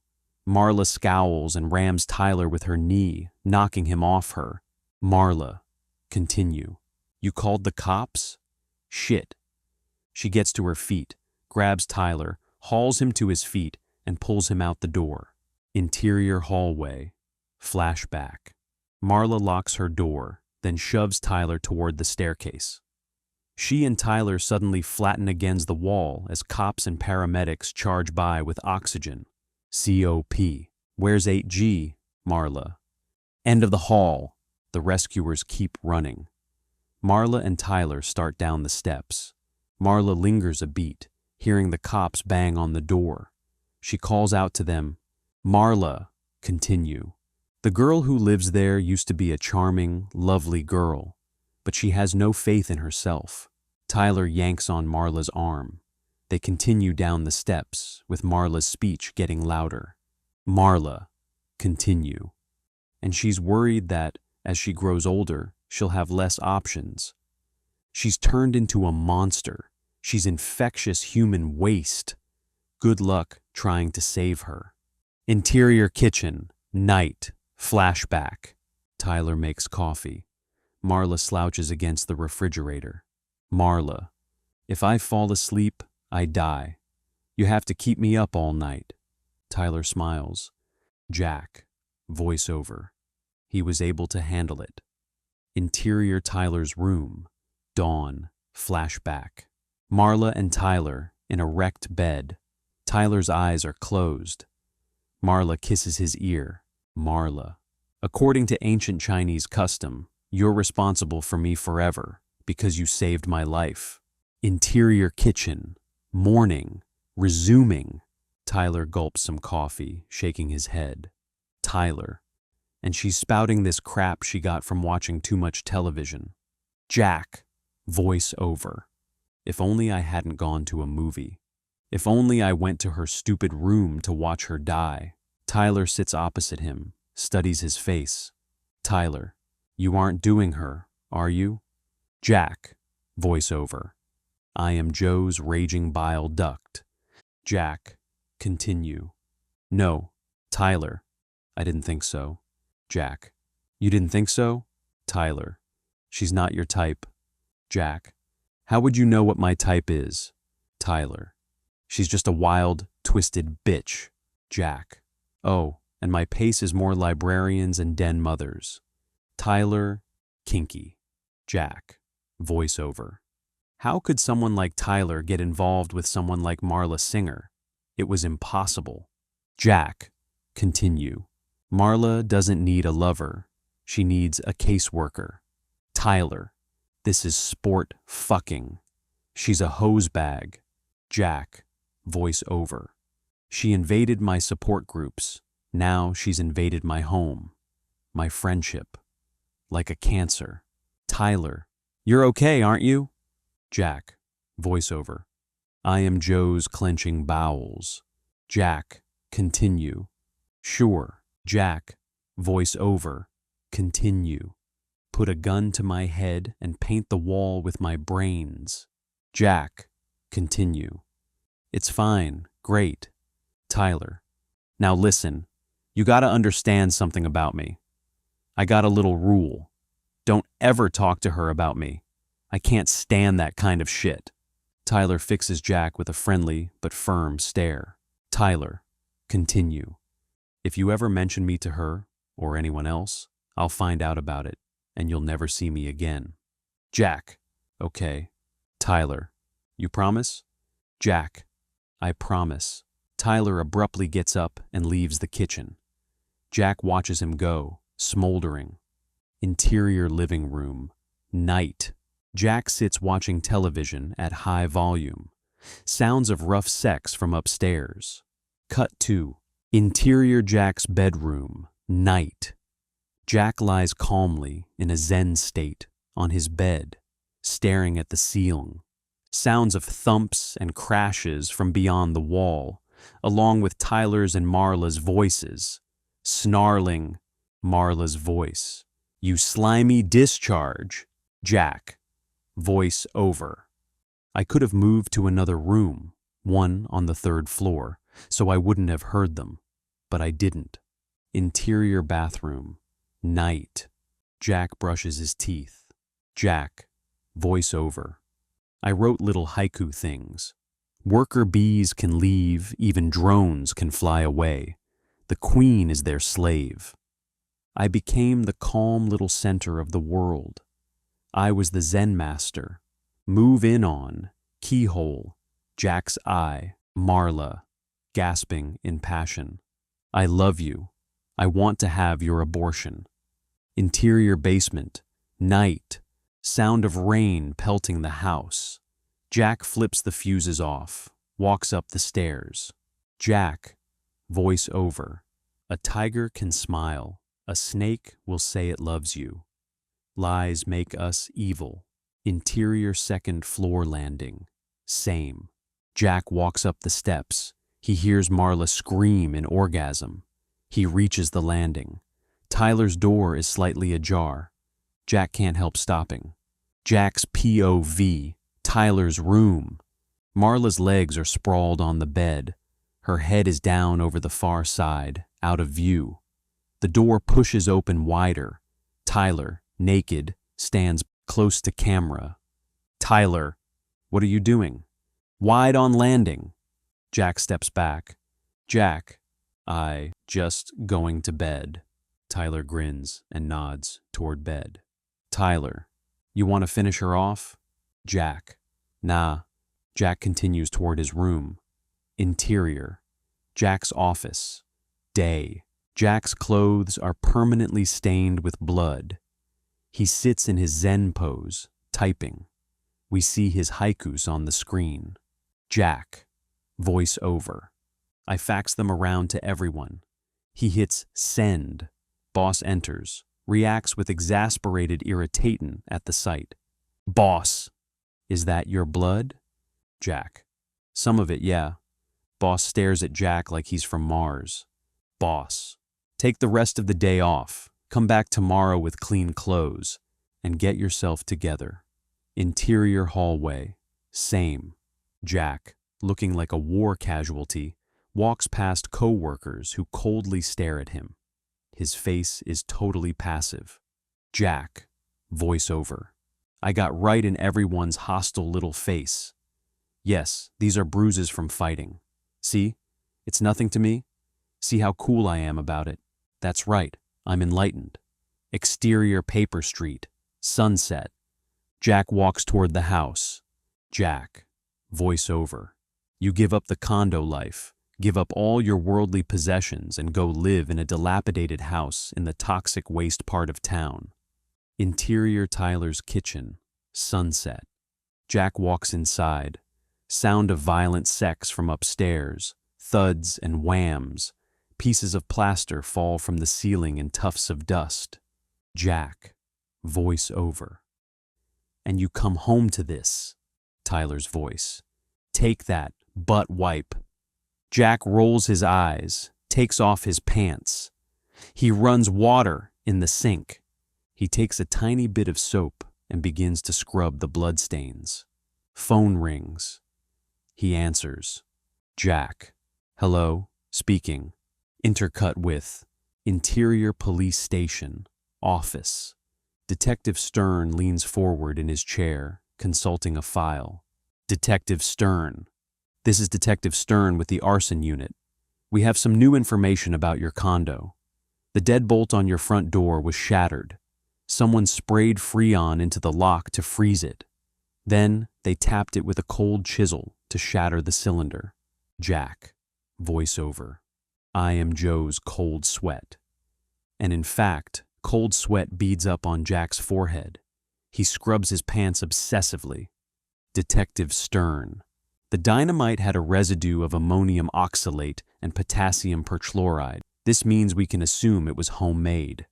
Jack. This is really a shock to me, sir. Detective Stern.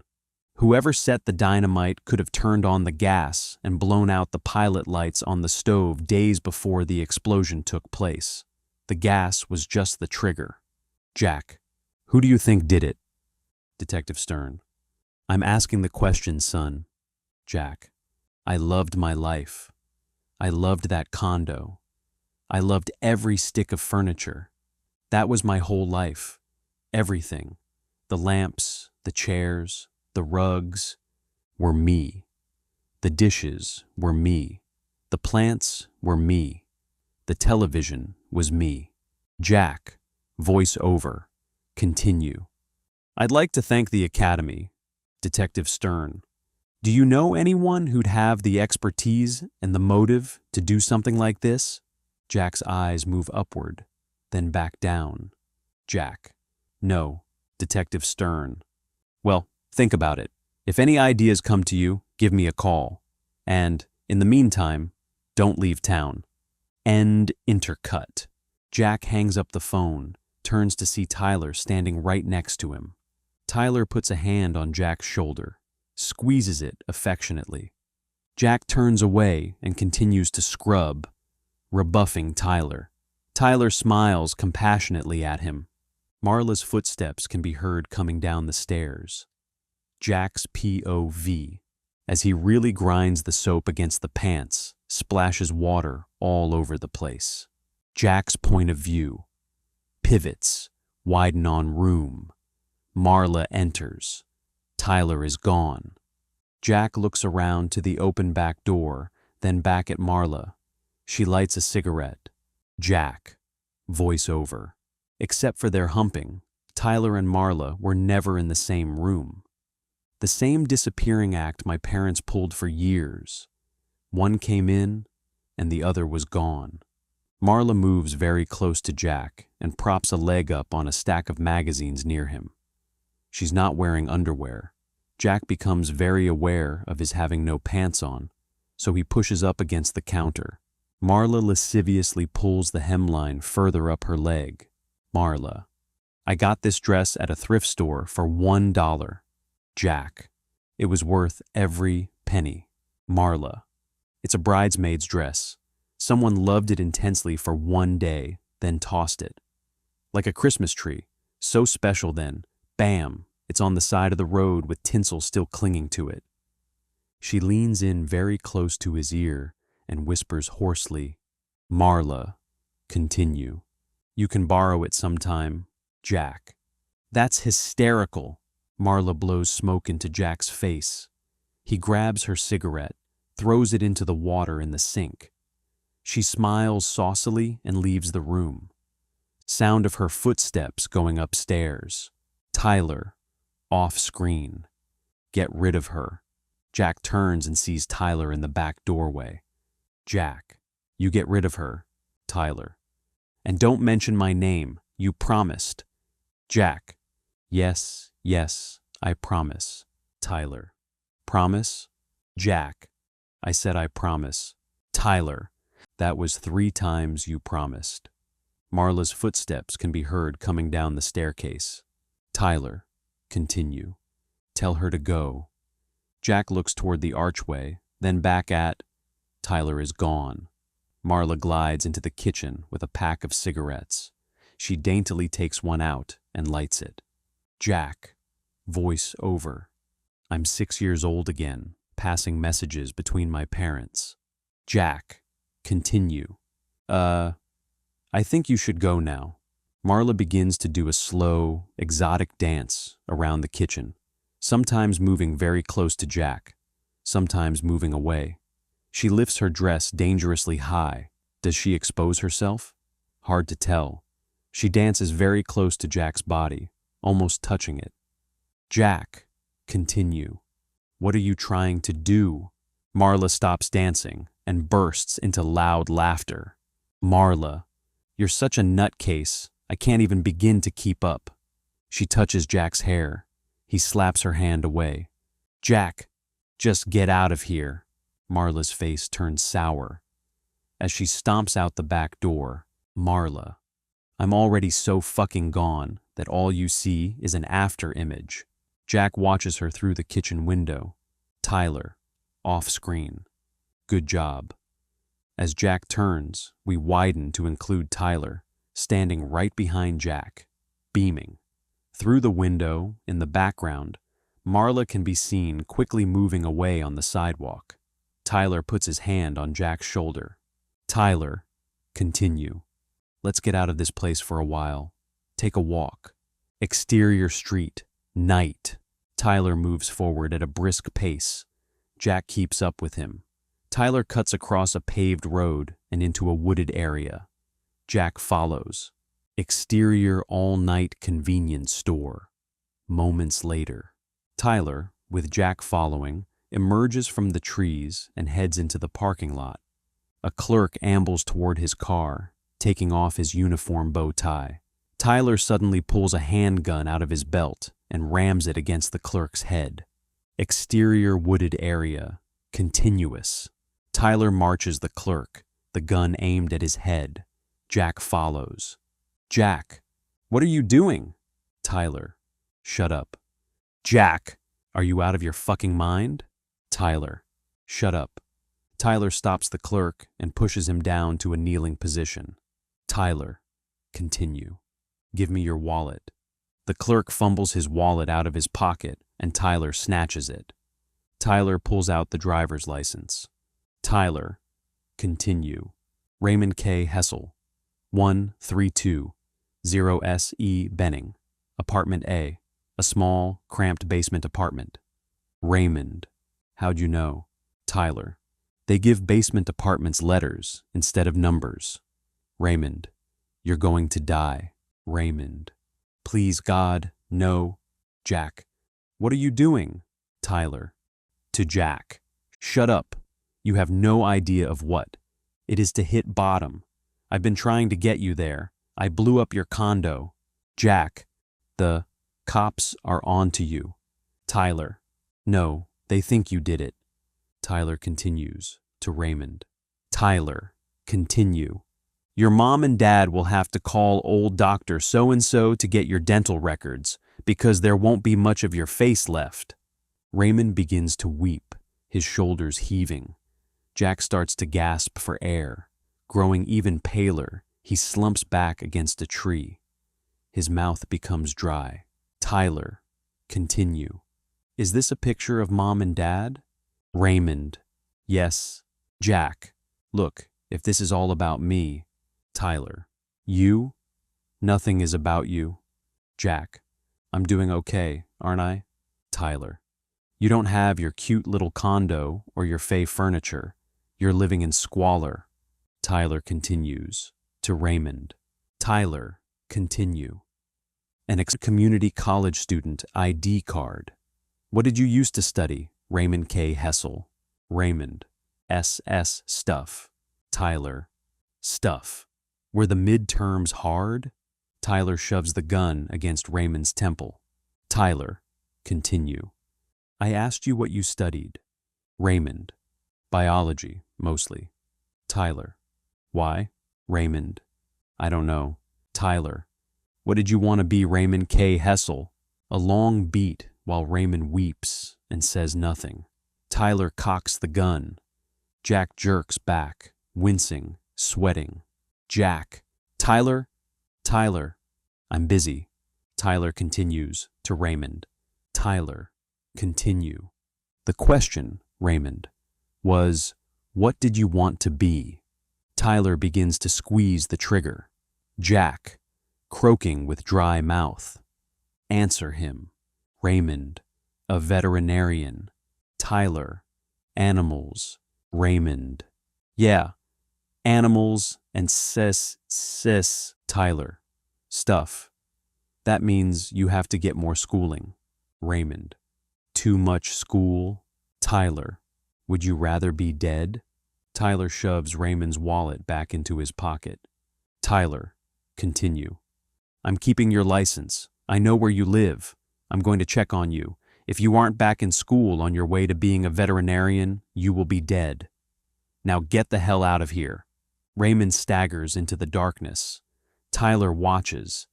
Jack, still clinging to a branch with a death grip, looks at Tyler. Tyler slowly turns to face Jack. "Tyler, continue. Raymond K. Hessel, tomorrow will be the most beautiful day of your life. Your breakfast is going to taste better than any meal you've ever eaten." Jack's eyes light up. He looks at the fleeing Raymond, then back at Tyler. He sighs, then shakes his head, then cracks his weird little crooked smile. His eyes glow. He looks with almost religious reverence at Tyler. Tyler turns and smiles at Jack. "Tyler, continue. To make soap, first you have to render fat. Close up, sign. Danger, biohazard. Pull back to wide on. Exterior, fenced in. Biohazard waste dump site, night." Tyler is on the ground, inside the fence. Jack's at the top of the fence, trying to get through the barbed wire. He does so, but wobbles and gets his shirt snagged. Tyler tries to help him. Jack falls, ripping his shirt. Tyler breaks the fall, gets Jack to his feet. Footsteps. Flashlight beam. Tyler pulls Jack down behind a dumpster. One of dozens in the site. A silhouette of a security guard moves. Along the perimeter, waving the flashlight around. He finally walks back toward the adjacent building. Goes inside. Move back to Tyler and Jack, who emerge from hiding. Tyler eagerly grabs the lid of the closest dumpster. Jack gapes at the biohazard sign. Tyler, the best fat for making soap, because the salt balance is just right, comes from human bodies. Tyler lifts the lid. It creaks. Jack breathes heavily, afraid to look. Tyler pulls out an industrial-sized, think plastic bag full of pink goo. Jack reacts to the smell, turning away. His eyes focus on the side of the adjacent building and its sign, Body Sculpting Clinic. Tyler, continue. From the asses and thighs of rich women, pay dirt. Interior kitchen, night. Jack watches as Tyler stirs a boiling pot. Tyler. As the fat renders, the tallow floats to the surface of the water. Exterior waste dump site, night. Resuming. Tyler and Jack climb back over the fence, each carrying several bags of fat. One of Jack's bags gets caught on the barbed wire and rips, spilling the goo all down the fence. Jack's pants and shoes get covered. He slips and slides. Tyler starts laughing. Jack starts laughing. Interior kitchen, night. Resuming. Tyler shows Jack 2 pots which have a skinned-over layer. Tyler. When the tallow separates, there will be a clear layer on top. It's glycerin. We can mix it back in when we make the soap. Exterior waste dump site. Night. Resuming. Tyler helps Jack over the fence. They both fall to the ground on the other side, laughing. They try to get up, and they both slip in fat, falling on their asses. They laugh louder. Footsteps. Flashlight. Still hysterically laughing, they both get up, slide and fall down again, get up yet again and stagger away, disappearing around a corner. Interior taxicab, moments later. Jack and Tyler, slimed with fat, hold their bags, giggling. The cab driver gives them a deadpan look. End overlapping intercut. Cut to interior kitchen, late night. Tyler and Jack have fat stains and rips on their clothes from the waste dump. The pots boil. Tyler stirs. He sticks a spoon into a pot and lifts up a scoop of the glycerin layer. Then he grabs a can, opens. It. Tyler. Lye. The crucial ingredient for making soap. A paste of lye and water can burn through an aluminum pan. A solution of lye and water will dissolve a wooden spoon. Combined with water, lye heats to over 200 degrees. Tyler licks his lips until they're gleaming wet. He takes Jack's hand and kisses the back of it. The saliva shines in the shape of the kiss. Tyler poises the can of lye over Jack's hand. Tyler, continue. This is a chemical burn, and it will hurt more than you've ever been burned. Tyler pours a bit of the flaked lye onto Jack's hand. Jack's whole body jerks. Tyler holds tight to Jack's hand. Tears well in Jack's eyes. His face tightens. Tyler, continue. Look at your hand. Jack looks at the burn is swollen glossy in the shape of Tyler's kiss. Jack's face spasms, but he forces himself to endure it. Jack, voice over. Tyler's kiss was a bonfire or a branding iron on my hand at the end of a long, long road I pictured miles away from me. Jack takes his gaze off his hand, and his eyes become glazed and detached. Tyler, come back to the pain. Jack, voice over. Guided meditation worked for cancer. It could work for this. Tyler, don't shut this out. Jack, voice over. I didn't think of the words pain or searing flesh. I was going to my cave to find my power animal. Quick cut to interior cave. Marla, looking beautiful in a stunning black dress. As soon as Tyler speaks, we cut back to interior kitchen. Night. Tyler squeezing Jack's hand. Jack's eyes refocus on Tyler. Tyler, this is the greatest moment of your life and you're off somewhere, missing it. Listen, your father was your model for God. And if your father bails out, what does that tell you about God? Jack's face spasms in pain. He keeps his attention on Tyler. Tyler, continue. You have to consider the possibility that God doesn't like you. He hates you. This is not the worst thing that can happen. His hate is better than his indifference. Jack becomes dazed again. Cut to interior cave. Marla drops to the ground and pulls Jack on top of her. Jack moves to kiss her. Cut to interior kitchen. Night. Tyler tugs at Jack's arm. Tyler, we are God's middle children, with no special place in history and no special attention. Unless we get God's attention, we have no hope of damnation or redemption. Jack looks at Tyler, and they lock eyes in a stare. Tyler, continue. The lower you fall, the higher you fly. The farther you run, the more God wants you back. Jack does his best to stifle his spasms and quivers of pain. Tears drip from his eyes. Tyler, continue. Someday you will die. And until you know that, you're useless to me. Tyler's eyes fill with tears, and he smiles. Suddenly, Jack starts breathing heavily, and he shakes his hand. Jack, fuck, man. This hurts. Tyler laughs. Jack, bearing the pain, cracks a weird little crooked smiles, his eyes wide. Interior kitchen. Sunrise. Tyler watches as Jack cuts several perfectly shaped bars of soap. Tyler finishes wrapping one. The wrapper says, "The Paper Street Soap Company," in quaint writing. Interior Barney's. Day. Jack and Tyler, wearing trench coats and looking like death, warmed over, wait by a counter, and trendily dressed and finely coiffed salespeople zip around. Tyler is the picture of cool. Jack looks around as if expecting to get arrested. He looks at his bandaged hand, shakes it. A buyer, a woman, comes to the counter, smiles at Tyler. He smiles back. Moss, while Jack's voice is over the following. The buyer looks over a sample bar of soap.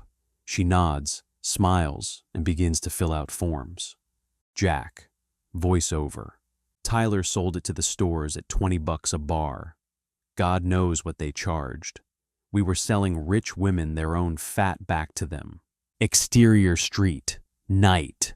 Jack and Tyler march down the sidewalk, full of purpose, like gunfighters heading for a showdown. Tyler, look at the guys in Fight Club. the strongest and smartest men who have ever lived, and they're pumping gas and waiting tables, or they're slaves with white collars. Advertising has them chasing cars and clothes, a whole generation working in jobs they hate, just so they can buy shit they don't really need. Interior high school, hallway, night. Men are entering the gymnasium for the testicular cancer support group, Remaining Men Together. Bob starts to file in with the rest, and suddenly Jack darts forth from the shadows and blocks his way. Bob. Hi. Hi, Bob. Jack. Bob tries to go through the door, but Jack blocks him. Jack. Continue. Are you really a man? Bob. Yes, we all are. Jack. I'm not so sure. Jack forcefully pushes Bob. Caught off guard, he backs into a locker with a bang. Jack slaps Bob's face. Jack! Continue. Come on, you big moose. Let's see if you are. Jack punches Bob in the stomach. Bob puts up his hands to block. Jack throws more punches. Finally, Bob punches Jack in the face, knocking him staggering. Jack comes back and they pummel each other. Bob's face gets redder with anger.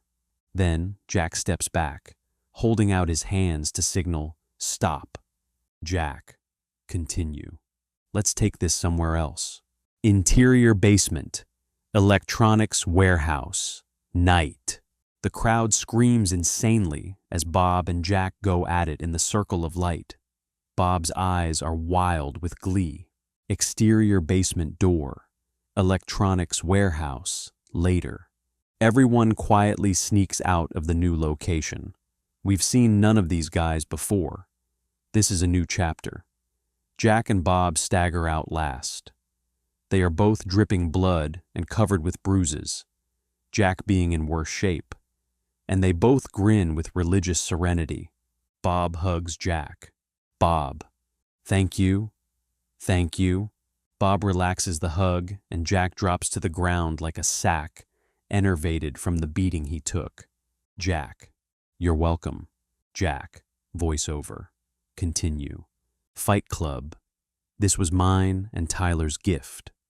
Our gift to the world. Exterior street. Day. Ricky grapples with a yuppie. They fall to the sidewalk, pounding each other. Yuppie, who are you? Why did you attack me? The yuppie maneuvers Ricky toward a metal fence and insanely tries to impale him on a spike. Tyler and Jack shoot into view and grab the yuppie, laughing. Yuppie, continue. Who are you? Interior truck garage, night. Ricky and the yuppie fight each other while the crowd, still even more new guys, cheers. Jack, voiceover. We started a fight club for every night of the week. Close up, bumper sticker, which reads, Drunk drivers against mothers. A hand presses it down in all corners. Pull back to reveal, the bumper, then the whole car, a luxury sedan. Then, the entire parking structure, wherein all the bumpers have the sticker. Jack, voice over, continue. We started pulling pranks. Exterior street, late night. Jack, Tyler, and Ricky quickly paste up a basic black-on-white lettering billboard. It says, Did you know? You can use your old motor oil to fertilize your lawn. Environmental Protection Agency. Tyler. We're the middle children of history, with no special purpose or place. We don't have a great war in our generation, or a Great Depression. The Great Depression is our lives. The Great War is a spiritual war. Exterior. Large parking lot. Day. Jack and Bob, armed with a toolbox, change the enter and exit signs around. They walk away. In the background, a car drives into the entrance, and the front tires explode from the blades in the ground. Exterior sidewalk. Night. Jack walks toward an intersection, beyond which is a large city park. A group of people are leaving a public building in front of him. Marla is among them. It's a support group adjourning for the night. Jack catches Marla's eye. He simply smiles and waves. Marla stares at him, deadpan. She turns and walks away, just as Tyler steps into frame, looking straight ahead at the park. He signals Jack, and they move forward. From out of nowhere, Bob joins them. Exterior park. Outdoor beer festival. Night. A bad band plays German music. Banners advertising American beer are everywhere. People wear shirts and hats with beer ads. Jack, Bob, and Tyler sneak up to the side of a portable toilet. They shove it until it falls against the next toilet. An entire row of portable toilets falls like dominoes. They dart behind a row of trees, then casually walk away. Jack. Voiceover. We were raised by television to believe that someday we'll all be millionaires and movie stars and rock stars, but we won't, and we're learning that fact. Tyler. And we're very, very pissed off. Interior airplane cabin, on ground, day. 2 airplane maintenance men, with bruised faces, rip, open a box from a print shop. They dig up handfuls of airline safety instruction cards and begin to inset them into each seatback pouch. We move in and see a card. It shows passengers screaming and flailing about in terror. Interior Paper Street house, kitchen, morning. Jack, dressed for work, receives a sheet of paper from Tyler. Tyler, make 24 copies. We're going to have interior photocopy room, day. Jack stands over a copy machine, getting hit by the flashes of light. Jack, voice over. More than 1 fight club on every night of the week. Jack looks around. Other faces illuminated in flashes. Half of them are bruised. He smiles, his eyelids getting heavy and his head nodding. Interior Jack's office. Later. Jack sits in his cubicle, playing a game on his computer. Boss enters. Jack. Voice over. He was wearing a yellow tie. It must be Thursday. I didn't even wear a tie to work anymore. Boss slaps a piece of paper down on Jack's desk. Boss. The first rule of Fight Club is you don't talk about Fight Club. Jack stares at him stoically.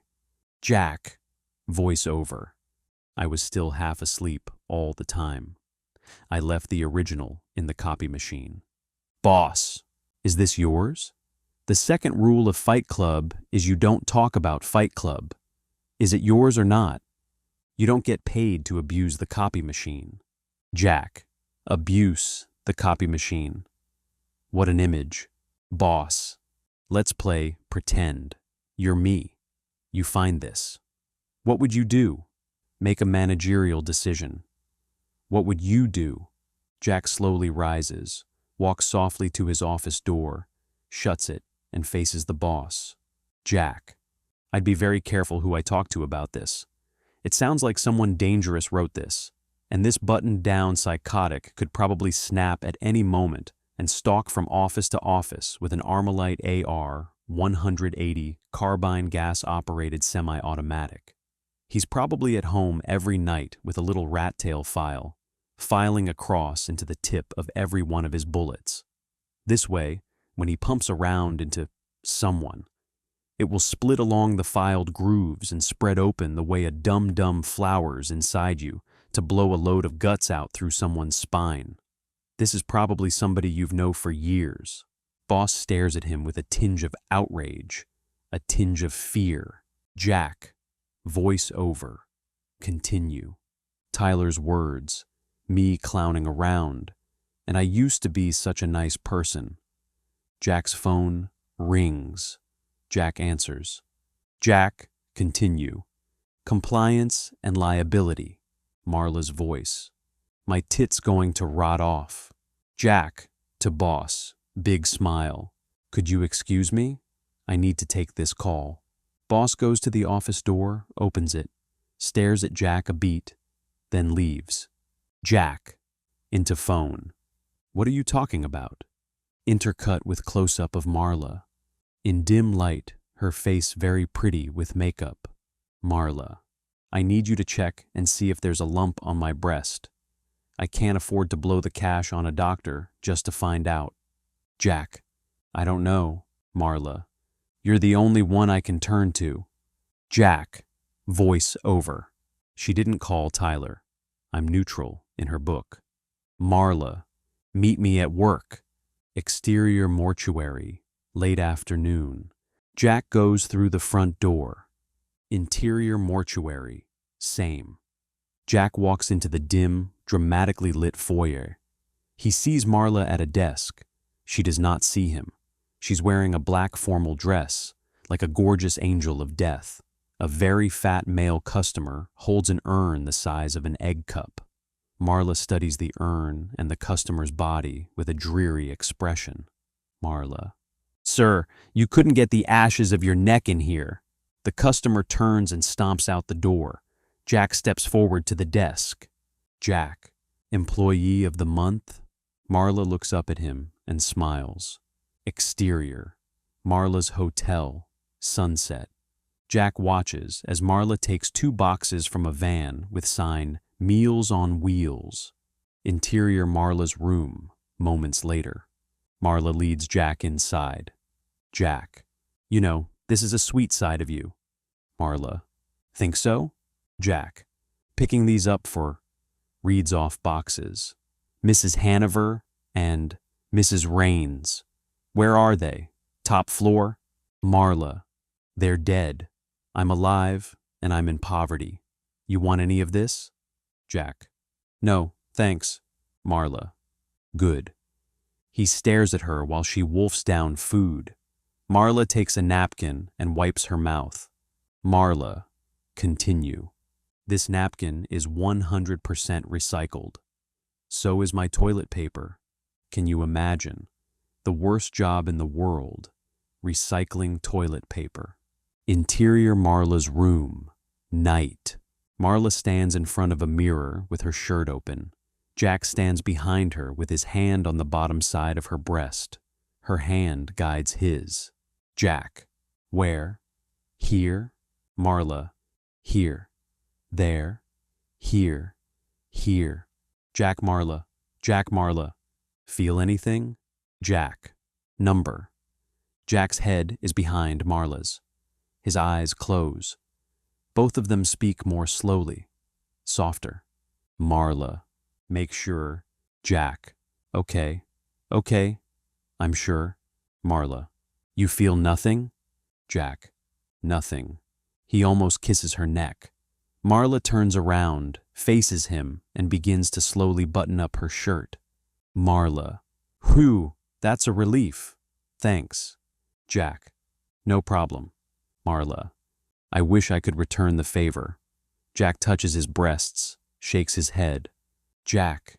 I think everything's okay here. Marla. I could check your prostate. Jack. Nah, Marla. Well, thanks. Marla kisses him and lingers for a bit longer than just friendly. Jack pulls away. Jack. Are we done?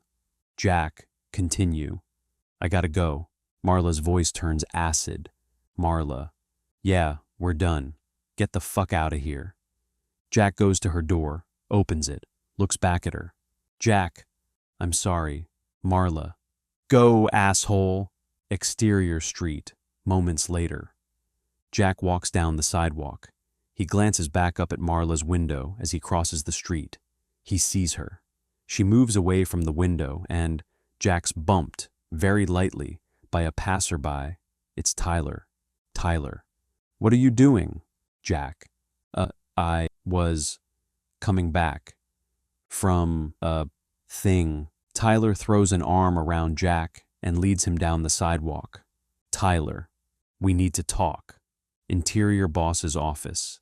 Day. Jack steps into the open doorway and lightly knocks against the frame.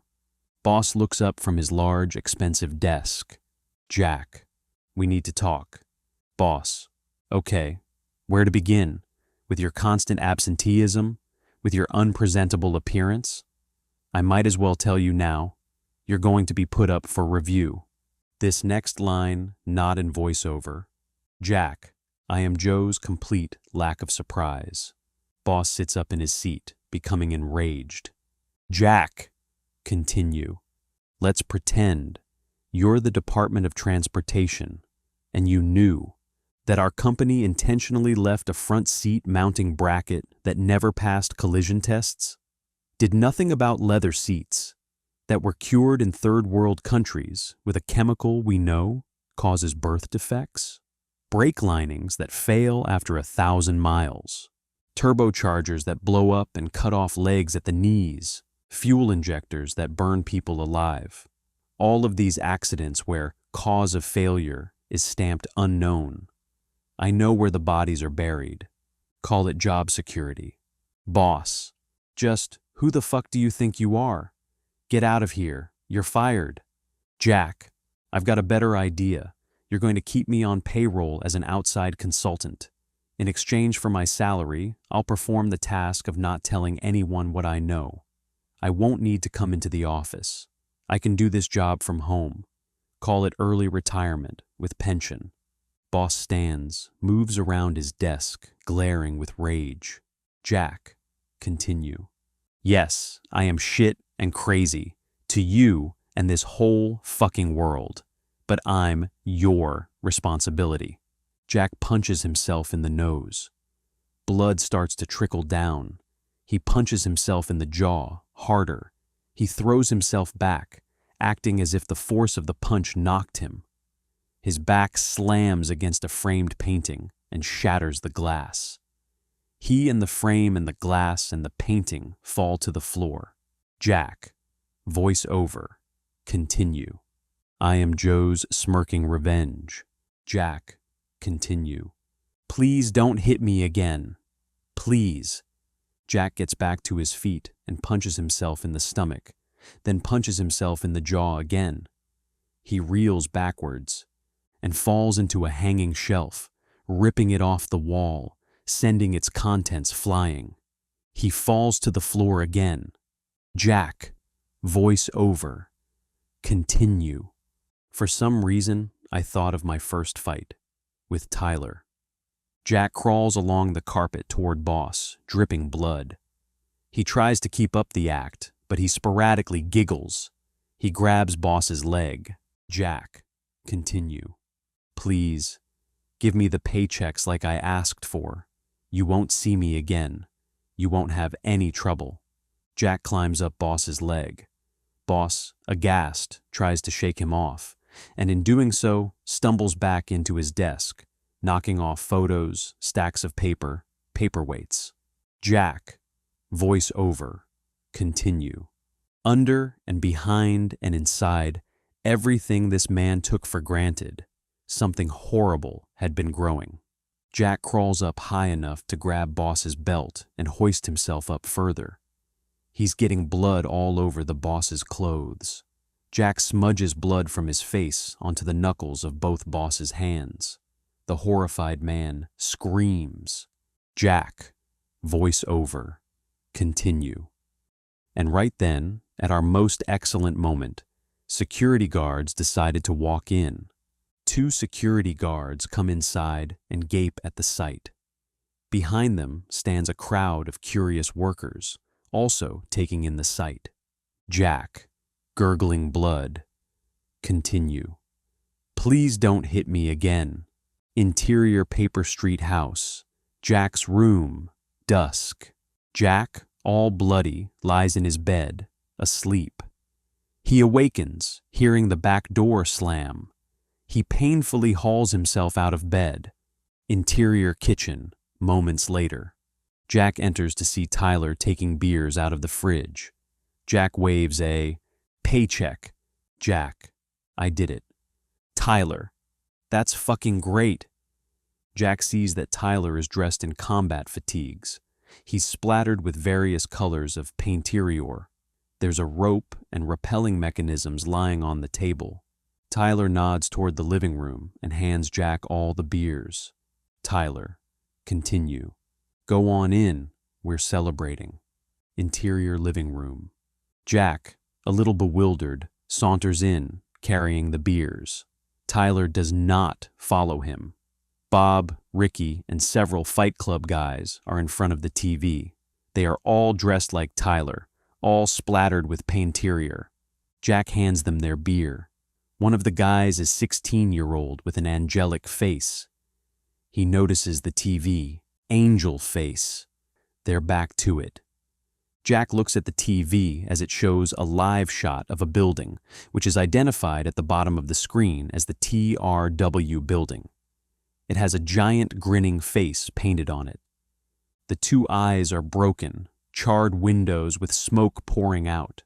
Fire trucks spray water into the windows. Reporter. Police Commissioner Jacobs has come down. Just a second. Excuse me. Could you tell us what you think this is? The Commissioner Jacobs, a wrinkled man with baleful eyes, turns to camera. Commissioner Jacobs. We believe this is related to the other recent acts of vandalism around the city. It's some kind of organized group, and we're investigating thoroughly. Jack turns back and sees Tyler in the archway, watching the TV.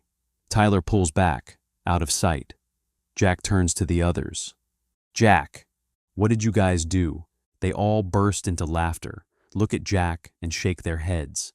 Jack just stares at them. Suddenly, the guys' faces turn to stone. Bob.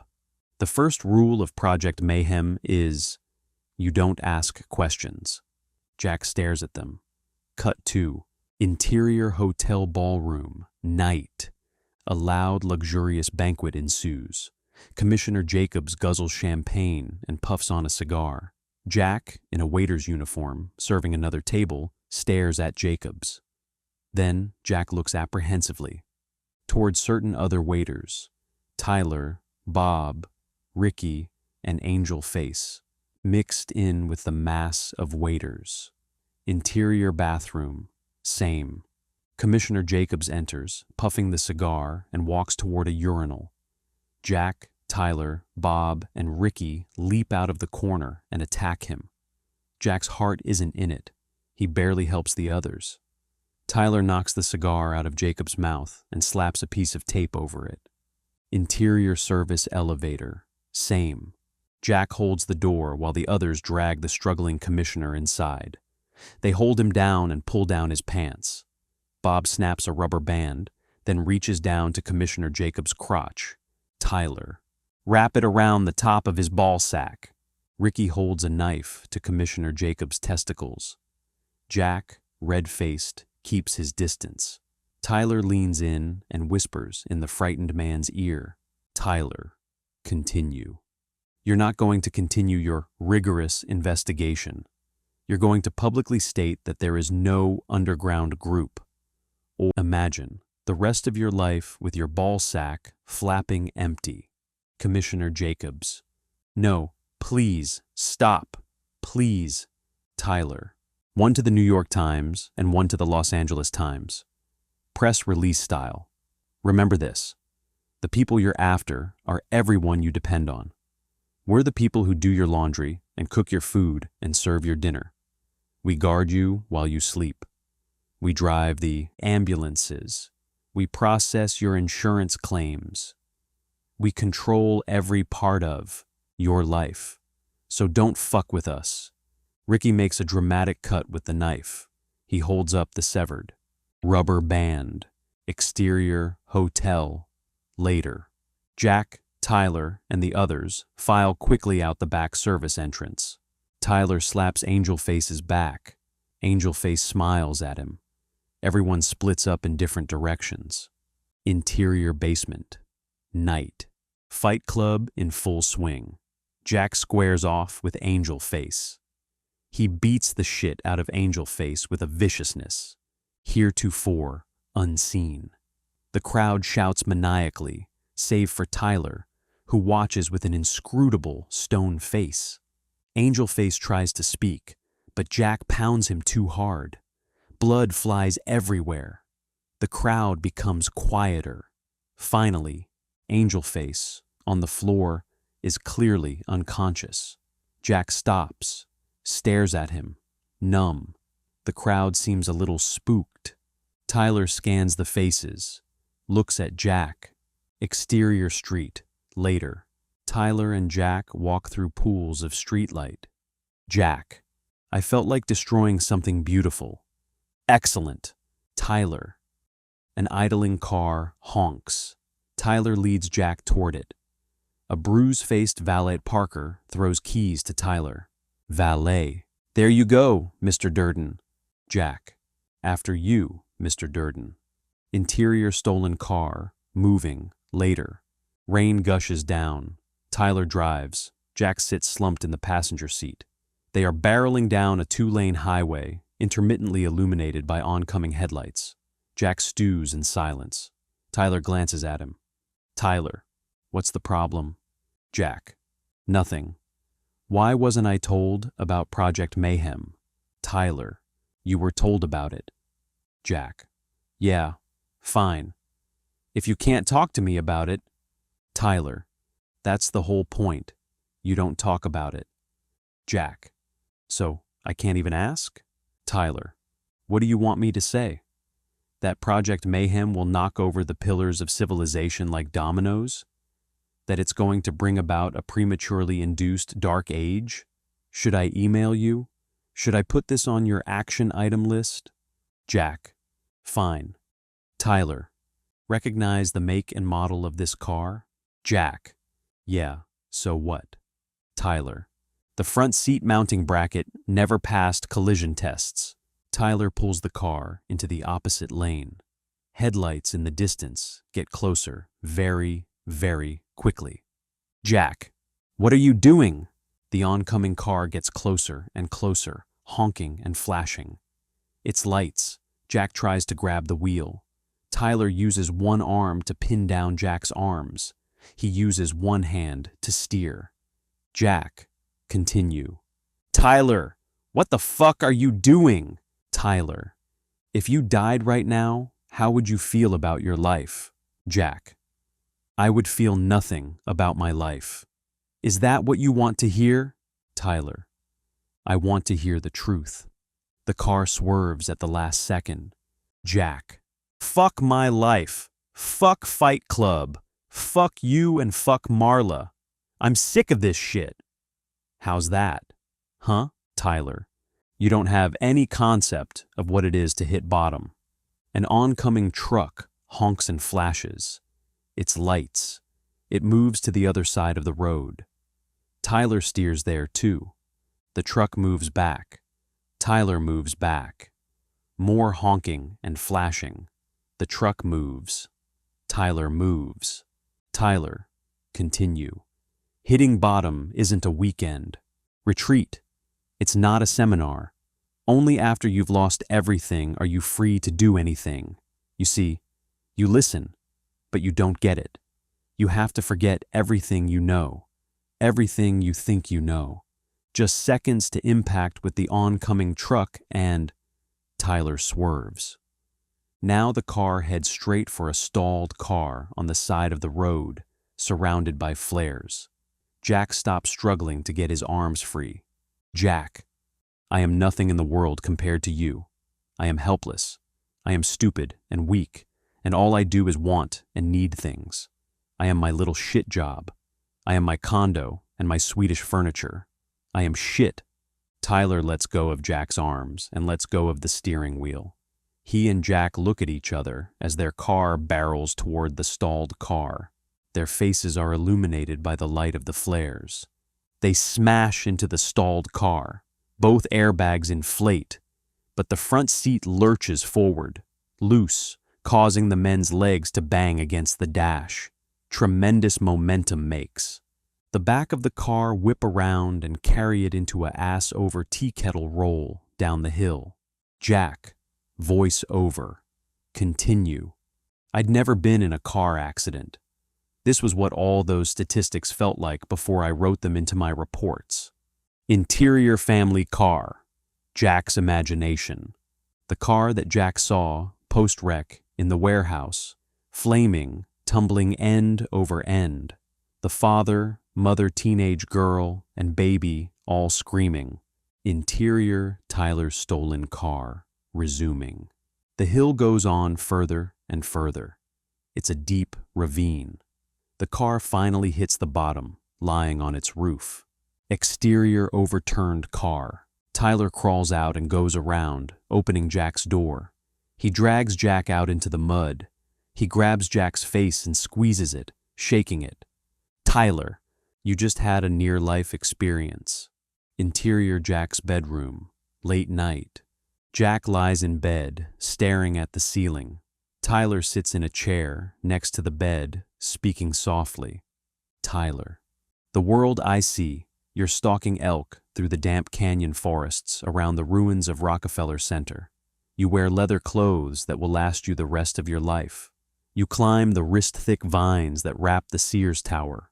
You see tiny figures pounding corn and laying strips of venison on the empty carpool lane of the ruins of a superhighway. Interior Jack's bedroom, dawn. Jack lies in bed, staring at the ceiling. Tyler is gone.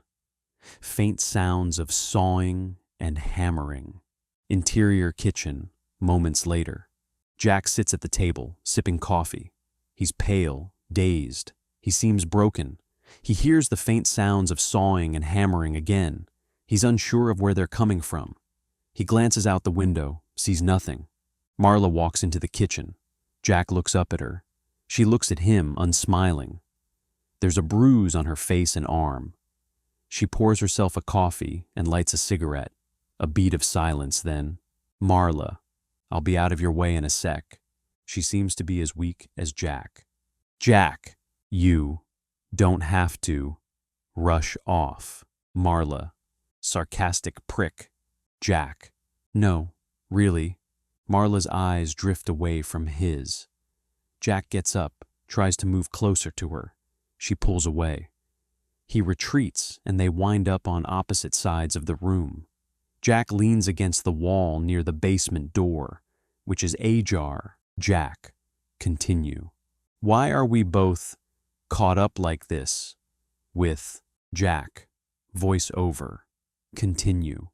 I came so close to saying Tyler's name.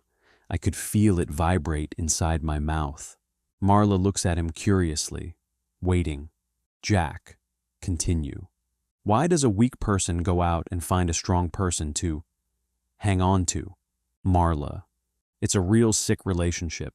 You don't think I know it? Jack, does it have to be? Marla, does it? Faint sound of sawing and hammering. Jack can't quite figure where it's coming from. Jack, you hear that? Marla, hear what? Jack, that sawing and hammering. Marla, we have to change the subject? Have we been talking too long? Jack, I just don't understand what you get out of such a sick relationship. Marla, what the hell do you get out of it? Jack turns and sees, through the slim space of the open door, Tyler, at the bottom of the basement stairs, staring a silent warning. Jack turns back to Marla. Jack, never mind. Marla, no. That day you came over to check my breast. Jack, let's just stop right here. Marla, come on. You want to pull yourself out of whatever you're stuck in. Marla moves slowly toward Jack. Jack, conversation over. Marla strokes Jack's hair. She sees the kiss scar on his hand. She grabs his hand and studies it. Jack tries to pull it back, but Marla keeps a tight grip. Marla, what is that? Who did that? Jack, a person. Marla, guy or girl? Jack, why would you ask if it's a guy or a girl? Marla, why would you get bent if I asked? Jack, go. Marla, what does it mean? You're afraid to say? Go. Go. Jack. Marla kisses Jack's hand, putting her lips right onto the scar, leaving an imprint of lipstick. Jack jerks his hand away from her. He tries to wipe off the lipstick, and it smears. He unconsciously licks it off. Marla, swallow it. Jack, get the hell out of here. Stung, Marla stomps toward the back door. Marla, go fuck yourself. That's probably how you like it best. And out she goes. Jack watches her stomp through the backyard and out to the sidewalk. Tyler comes up from the basement, passes Jack, and goes through the archway. Sound of his footsteps going up to the second floor. Jack goes down the basement steps. Interior basement. Continuous. Triple-decker bunks clutter the basement, as many as can fit into the space. Jack. What's this for? From upstairs, the sound of the doorbell. Interior living room. Moments later. Jack opens the door. Ricky stands on the porch, staring blankly ahead in subordinate military style. He's dressed in black pants, black shirt, black shoes. He holds a brown paper bag.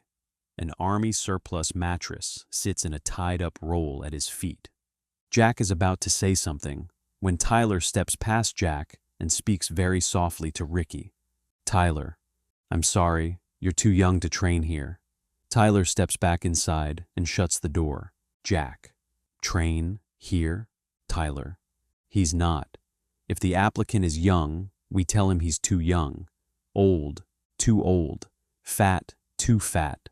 Jack, why? Tyler, this is how Buddhist temples tested applicants going back for bazillion years. If the applicant waits at the door for 3 days without food, shelter, or encouragement, then he can enter and begin training. Jack, begin training? Tyler grins at him. Exterior porch, moments later. Jack bursts out the door, faces Ricky. Jack, get out of here. Go. He told you you're too young. Get out. It's clear there will be no response from Ricky, who's like a statue. Jack goes back inside, closes the door. Exterior porch, night. Ricky stands in the same spot. Jack bursts out with a broom, knocks the brown paper bag out of Ricky's hand, kicks it off the porch. Ricky remains in place, motionless. Jack, are you stupid? I told you to get out of here. You're never getting inside this house. Exterior porch, morning. Ricky in the same spot. Tyler slinks out the front door, smiling. Tyler, I'm sorry about the misunderstanding. Look, friend, it's not the end of the world. Just go away. Nothing personal, but I'm going to have to. Call the police. You're trespassing. Exterior porch, night. Ricky, same spot. Jack bursts outside with the broom again. He whacks Ricky in the shoulder. Jack, you're never getting through this fucking door, you stupid little weasel. Interior Jack's room, later. Jack drinks a beer, smokes a cigarette, and stares down at the porch, which he can see from a sideward / downward angle. Ricky stands in the same spot. Jack, voiceover. Sooner or later, we all just became what Tyler wanted us to be. Exterior porch, morning. Ricky's in the same spot. Next to him now is Bob, dressed in black with brown paper bag and army surplus mattress. Tyler steps out the front door. Jack lights in the doorway, locking eyes on Bob. Tyler, to Ricky, get your stuff. To Bob, you're too old to train here, sorry. Tyler and Ricky go inside, and Tyler slams the door. Interior second floor landing, later. Jack stands in the open bathroom doorway, watching Tyler shave off all of Ricky's hair. When he's done, Tyler gives the top of Ricky's head a sharp slap. Tyler, a monkey, ready to be shot up into space, ready to sacrifice himself for Project Mayhem. And so, all those with shaved heads will henceforth be termed space monkeys. Exterior porch, later. Jack looks out the window. Bob continues to stand, motionless. Ricky comes out the front door with the broom. Ricky, you're too fucking old. Get out of here.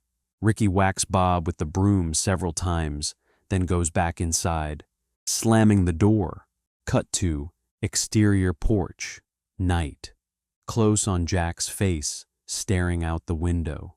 Voice, you're too skinny. Get out of here. Full back to reveal a space monkey we've never seen before, with the shaved head, whacking a skinny applicant with the broom. Interior living room, same. Jack pulls back from the window. Space monkeys, all dressed in black, all with shaved heads, are all over the place. There are tables set up for them to wrap bars of soap. Jack lopes into the interior kitchen, continuous, where space monkeys render fat and make soap. Several, off to the side, stir a large vat of rice. One of them recites a memorized statement. Freckled space monkey. You are not a beautiful and unique snowflake. You are the same decaying organic matter as everything else. We are all part of the same compost pile. Jack, voice over. Planet Tyler. Jack dips a spoon into the rice vat and chomps on some rice in an irritable way. Jack, voice over. Continue. It could be worse. I could get hit by lightning, and my head could burn down to a smoldering baseball, and my zipper could weld shut. He moves back out to the interior living room, continuous, and tromps up the steps to the second-floor landing. Interior Tyler's room, continuous. Jack enters. Bob reads a book and makes marks on a chart. All along the floor are baskets. Each one is labeled with a number in sequence. 1, 2, etc. The first 10 are under a sign that says Wilmington. Then there's a sign over some that says New York.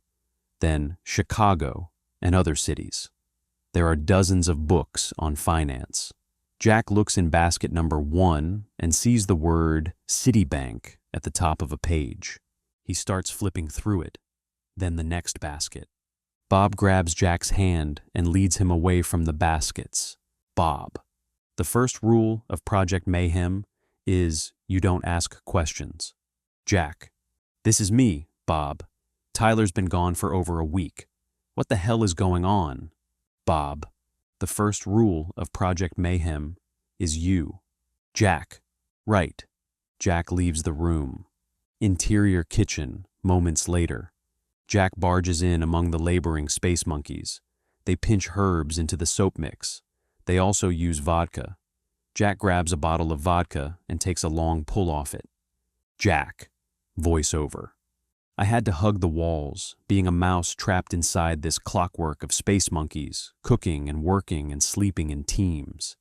The house became a living thing, wet on the inside from so many people sweating and breathing, so many people moving. The house moved. The phone rings. Jack snatches it. All the monkeys stare at him. Jack, continue. Project Mayhem. Tyler's voice. Don't answer the phone like that. Jack turns away from the others, moves to a corner, talks sotto voce. Jack. Tyler, where have you been? Tyler's voice. Don't ask questions. There's a tense pause. Jack. Voice over. I am Joe's broken heart because Tyler dumped me. Because I'm just another cog. Tyler's voice. Be quiet and listen. Jack reacts with surprise. Did Tyler hear his thoughts? Tyler's voice. Continue. I'll tell you everything when I get back. Right now, you gotta do something for me. Jack. Me? When? Tyler's voice. Tonight. Exterior front porch. Later. Jack, Bob, and 2 other space monkeys step out the front door, laden with boxes and equipment. Skinny space monkey. We are the all-singing, all-dancing crap of the world. The group of 4 steps off the porch and heads for a van. Exterior park. Night. A piece of art adorns the top of a hill, a metal tower, wide at the base and 100 feet high, in design somewhat similar to the Eiffel Tower. At the top is a giant globe made of circular poles and wires. Jack, Bob, and the other 2 monkeys attach the explosive packets to the globe. Wire the packets together. Use sandbags to cover the packets. Exterior park. Later. The group of 4 huddle behind some bushes, staring at the globe. Bob holds a small metal electronic box with a button, a detonator. He presses the button. A rapid series of explosions runs from the base of the tower to the top. along the four main structural supports. They are contained, shaped blasts. The tower crumbles straight down. Bob turns to smile at Jack. Bob. Exactly the way it was supposed to work. The globe falls free, bangs into the top of the hill, and begins to roll. When it gets to the street, it bounces onto the top of a parked limo and becomes a flaming, raised gutter ball. It never hits the street. It rolls over one parked limo or expensive luxury car after another, crunching the roofs, causing the windows to explode outward. 50 cars get this treatment. Then it arrives at the lobby of a hotel, broadsides a couple of limos, carams off them, turns and rolls directly into the front of a large, closed, Starbucks, smashing down the windows and the front door and setting the place on fire. Exterior park, aerial view. As Jack, Bob, and the two other monkeys flee, laughing hysterically at their handiwork.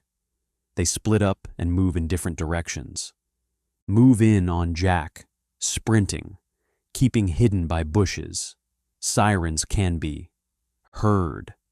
He's stripping off his ski mask, his gloves, his combat gear. As he runs, underneath are street clothes. Jack, voice over. In that moment, I clicked. I became what Tyler wanted. I was his limb, his appendage, an extension of his will, nothing more. And he knew it. I could feel him knowing it. Jack dumps the wad of clothes into a trash can and pulls up the surrounding trash to cover them. He breaks into a sprint again, heading for the edge of the park. Gunshot. Jack's smile fades. He stops, looks toward the direction from which the sound came. He turns, heads down along a row of hedges. He comes to a interior concrete staircase, continuous, and moves to the top step, looking down. A cop is near the bottom, running down to the sidewalk. Next to a street lamp lies one of the monkeys in full combat attire and ski mask. The body is motionless, sprawled. In the hand is the detonator, looking somewhat like a gun. The cop pulls off the ski mask, revealing the dead face of Bob, a bullet hole through the head. Jack flinches backwards as if punched in the stomach. He gasps for breath. The cop looks up and catches sight of Jack. He lifts his gun and his PB radio. Jack jerks back out of sight. Exterior park, continuous. Jack hobbles along. Nearby, from beyond a hedge, he hears the crackling of a PB with a voice coming from it. Then, cop's voice into PB. Yeah, we found some clothes. Jack, sweating like a pig, picks up his pace and heads for the edge of the park. Exterior Paper Street house. Night. Jack, panting, white as a ghost, trembling, approaches from the sidewalk. He sees the front door open and 4 space monkeys come out, carrying luggage. Big-eared monkey. A solemn chant. We are now the other monkeys, and big-eared, unison. Right hands of Tyler Durden. Jack steps up onto the porch and sees that they are all holding flight coupons. Jack notices that all of them have the kiss scar on their left hands. They ignore him with military demeanor and walk down to the sidewalk and head for the bus stop. Jack, voice over. Under and behind and inside everything I took for granted, something horrible had been growing. Interior living room, continuous. Jack walks inside to see a space monkey, beet red but silent, holding out his hands while lye burns the inside of the tops of his fingers. Other monkeys sit and await the process. Jack, voiceover. They were using lye to burn off their fingerprints. Interior Tyler's room. Jack barges into the room, goes to the desk, and rifles through drawers. His elbow bangs against the top of an answering machine. It plays messages. Marla's voice. Look, don't get bent, okay? But There's a therapist that I think could really help you. Give me a call. Okay? Click. Next message. Detective Stern's voice. This is Detective Stern with the arson unit. I've called 4 times in the last 2 days. I need you to come in for some further questioning. Jack shivers, snaps off the machine, then more furiously continues his search. He finally finds flight coupons, both used and unused. The used ones have the flight information, including the destination cities. He stuffs all of them into his pocket. Close shot. Sign. LaGuardia International Airport. Interior bar. Night. Jack walks in and sees several male patrons with fight bruises. Jack goes to the bar, sidles next to the bruised men and the bruised bartender. They stare at him. Jack. This is an emergency. I'm looking for Tyler Durden. Bruised patron. Never heard of him, sir. He and the other bruised patrons and the bartender wink at Jack and crack slight smiles. Montage. Day and night. Welcome to airport signs. Atlanta, Chicago, Dallas, Phoenix, Los Angeles. Faces. Bruised. Smiling. Tight-lipped. Jack. Voice over. In every city, I branched out from the airport to downtown and checked bars. There was always a fight club. Tyler was setting up franchises all over the country. Interior. Another bar. Night. Jack walks in and sits at the bar. The bartender wears a neck brace and has a black eye. Bartender. Welcome back, sir. No one's in here. It's always empty the day after Fight Club. Jack. Talk to me. Have you ever met Tyler Durden? Bartender. Is this a test, sir? Jack. Yeah, it's a test. Bartender. You were in here last Thursday night.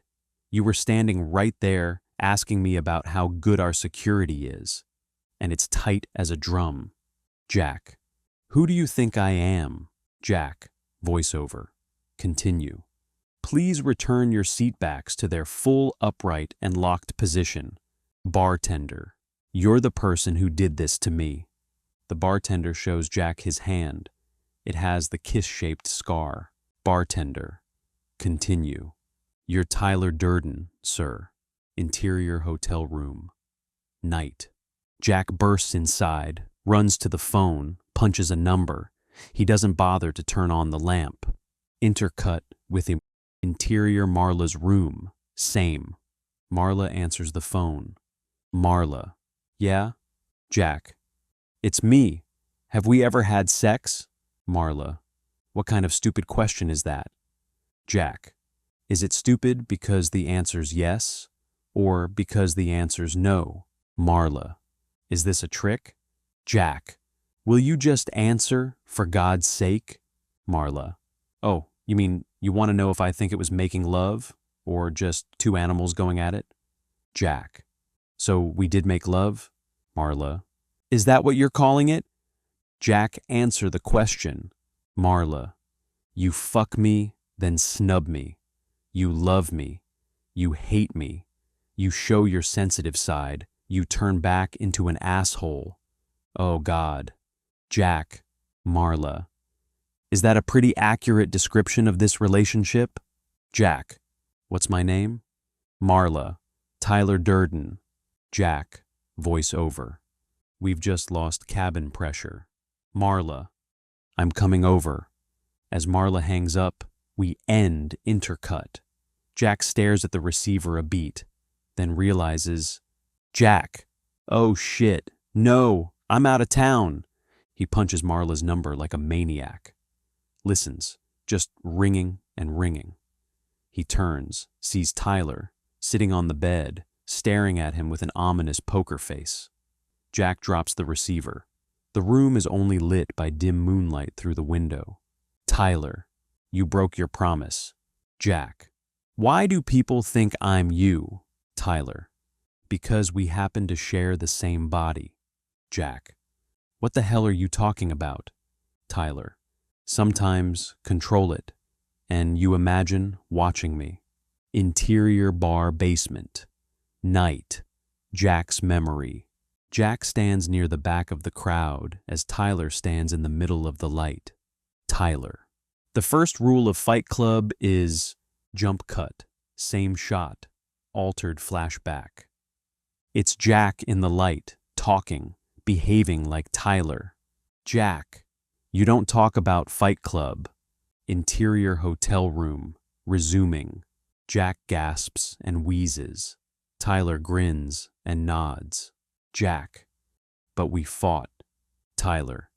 When you're controlling the body, you see me and hear me, but no one else does. Interior airplane cabin. In flight. Night. Altered flashback.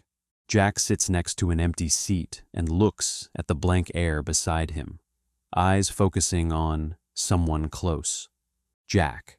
What do you do, Tyler? Pause, listens to reply. I mean, for a living. Jack listens to the reply, then laughs. Interior hotel room, resuming. Jack has trouble catching his breath. Jack. What about when we were together around other people? Tyler. You never talked. Exterior park, night, altered flashback. Jack, Tyler, has his face right in front of the police commissioners. Jack, Tyler. We'll send one ball to the New York Times and one ball to the Los Angeles Times. Sort of press release style. Interior hotel room, resuming. Tyler sits down on the bed, takes Jack's hand. He presses his lips to the kiss scar. Tyler. And when you fall asleep, I go places and do things without you. Exterior building, flashback. We see that the building is TRW. Jack, Bob, Ricky, Angelface, and another guy rappel down the dye and start spraying painterior. Everyone is more or less paired off. Jack is Tyler in his demeanor, mannerisms, speech. He's next to Angelface. Jack, Tyler, to Angelface. You are not your job. You are not how much money you have in the bank. Suddenly, the two windows shatter outward, and two of the men yell out the windows. Bruised man number 1, I am not my job. Bruised man number 2, I am not how much money I have in the bank. Interior hotel room, resuming. Jack shakes his head in disbelief. Jack, but you rent the house. Tyler, the house is rented in your name. Jack, you're a projection, a personality disorder, a psychogenic fugue state. Tyler, fuck that. You're my hallucination. Jack, points to his body. I was here first. Tyler, who's done more with it? Jack, you're not going to do any more with it. Tyler, what are you going to do? You couldn't even figure this out. More. Tyler, continue. It's been staring you in the face for months. I had to drop my busy schedule and come here and tell you. How are you going to fuck with me? You think there's any possibility that I haven't prepared for? Do you think anyone you care about is safe? Jack quivers with shock, shaking his head, sweating more profusely. Jack, no, this is all, it's not possible. Tyler, it's a joke, right? Right? Jack faints and falls to the floor, unconscious. Interior hotel room. Day. Jack's eyes snap open. He shoots to his feet. Jack, Tyler. He remembers the revelations of the previous night. He looks at himself in the mirror. A sledgehammer of emotions hits him. He looks at the clock. 1:35 p.m. Bam! Interior hallway. The room door slams against the wall as Jack bursts out of the room, sprinting for the stairs. Fuck the luggage. Interior stairwell. Jack takes 3 steps at a time. Interior lobby. Jack storms for the front door, passing the length of the front desk. A desk clerk calls out to him. Desk clerk. Sir? Jack catches sight of the clerk, who waves a piece of paper. Desk clerk. Continue. Please initial the list of phone calls. Jack snatches the bill and looks at it. There's a mass of phone. Numbers. Jack. When were these made? Desk clerk. It says right there, sir, between 2 a.m. and 5:30 a.m. Jack grins. He initials the bill. The clerk gives him a copy. Jack stuffs the bill into his pocket and disappears out the door. Interior airplane cabin. In flight. Day. Jack sits, staring out the window, his face set hard. Exterior airport drive. Sunset. Jack sprints to the curb and leaps onto a taxi. Exterior Marla's hotel. Sunset. The taxi pulls to a halt by the curb. Jack leaps out and runs up the front steps. Interior hotel stairs. Continuous. Jack sprints up the steps, taking 2 or 3 at a time. He gets to a landing and turns and runs down to the end of the interior hallway, where he pounds on Marla's door. She opens it. He endures her baleful gaze for a beat. Marla, your whacked-out bald feeks threw me out of the house. I thought they were going to kill me. They almost broke my arm. Jack, I'm sorry, Jack takes both her hands in his. Jack, continue. Marla, I'm going to tell you something, and it's going to take a tremendous act of faith on your part to believe me. Marla, here comes an avalanche of bullshit. Jack, a little more faith than that. Marla, spill it. Interior. Marla's room. Continuous. Jack leads her toward the bed. Jack, look, did you notice a big difference between me when we were having sex and when we weren't? Marla, did I notice? You're manic, depressive. It's like a neon sign all over you. Jack, no, it's worse than that. Jack sits on the bed, pulling Marla down next to him. They and the sheets and covers slide off onto the floor. Jack keeps his composure and looks into her eyes. Jack, continue. Tyler is my split personality, Marla. Then, who are you? Jack takes out his wallet, shows Marla his driver's license. Marla, continue. You gave me a fake name? What a jerk. Jack, I didn't give you the fake name. A fake person did. Listen, those people all over the house, you're in danger. Marla, okay, what do you want? You want me to create my own Wonder Bitch personality to match? So we can be a foursome? Jack, I want you to fucking believe me. More. Jack, continue. You wanted to talk?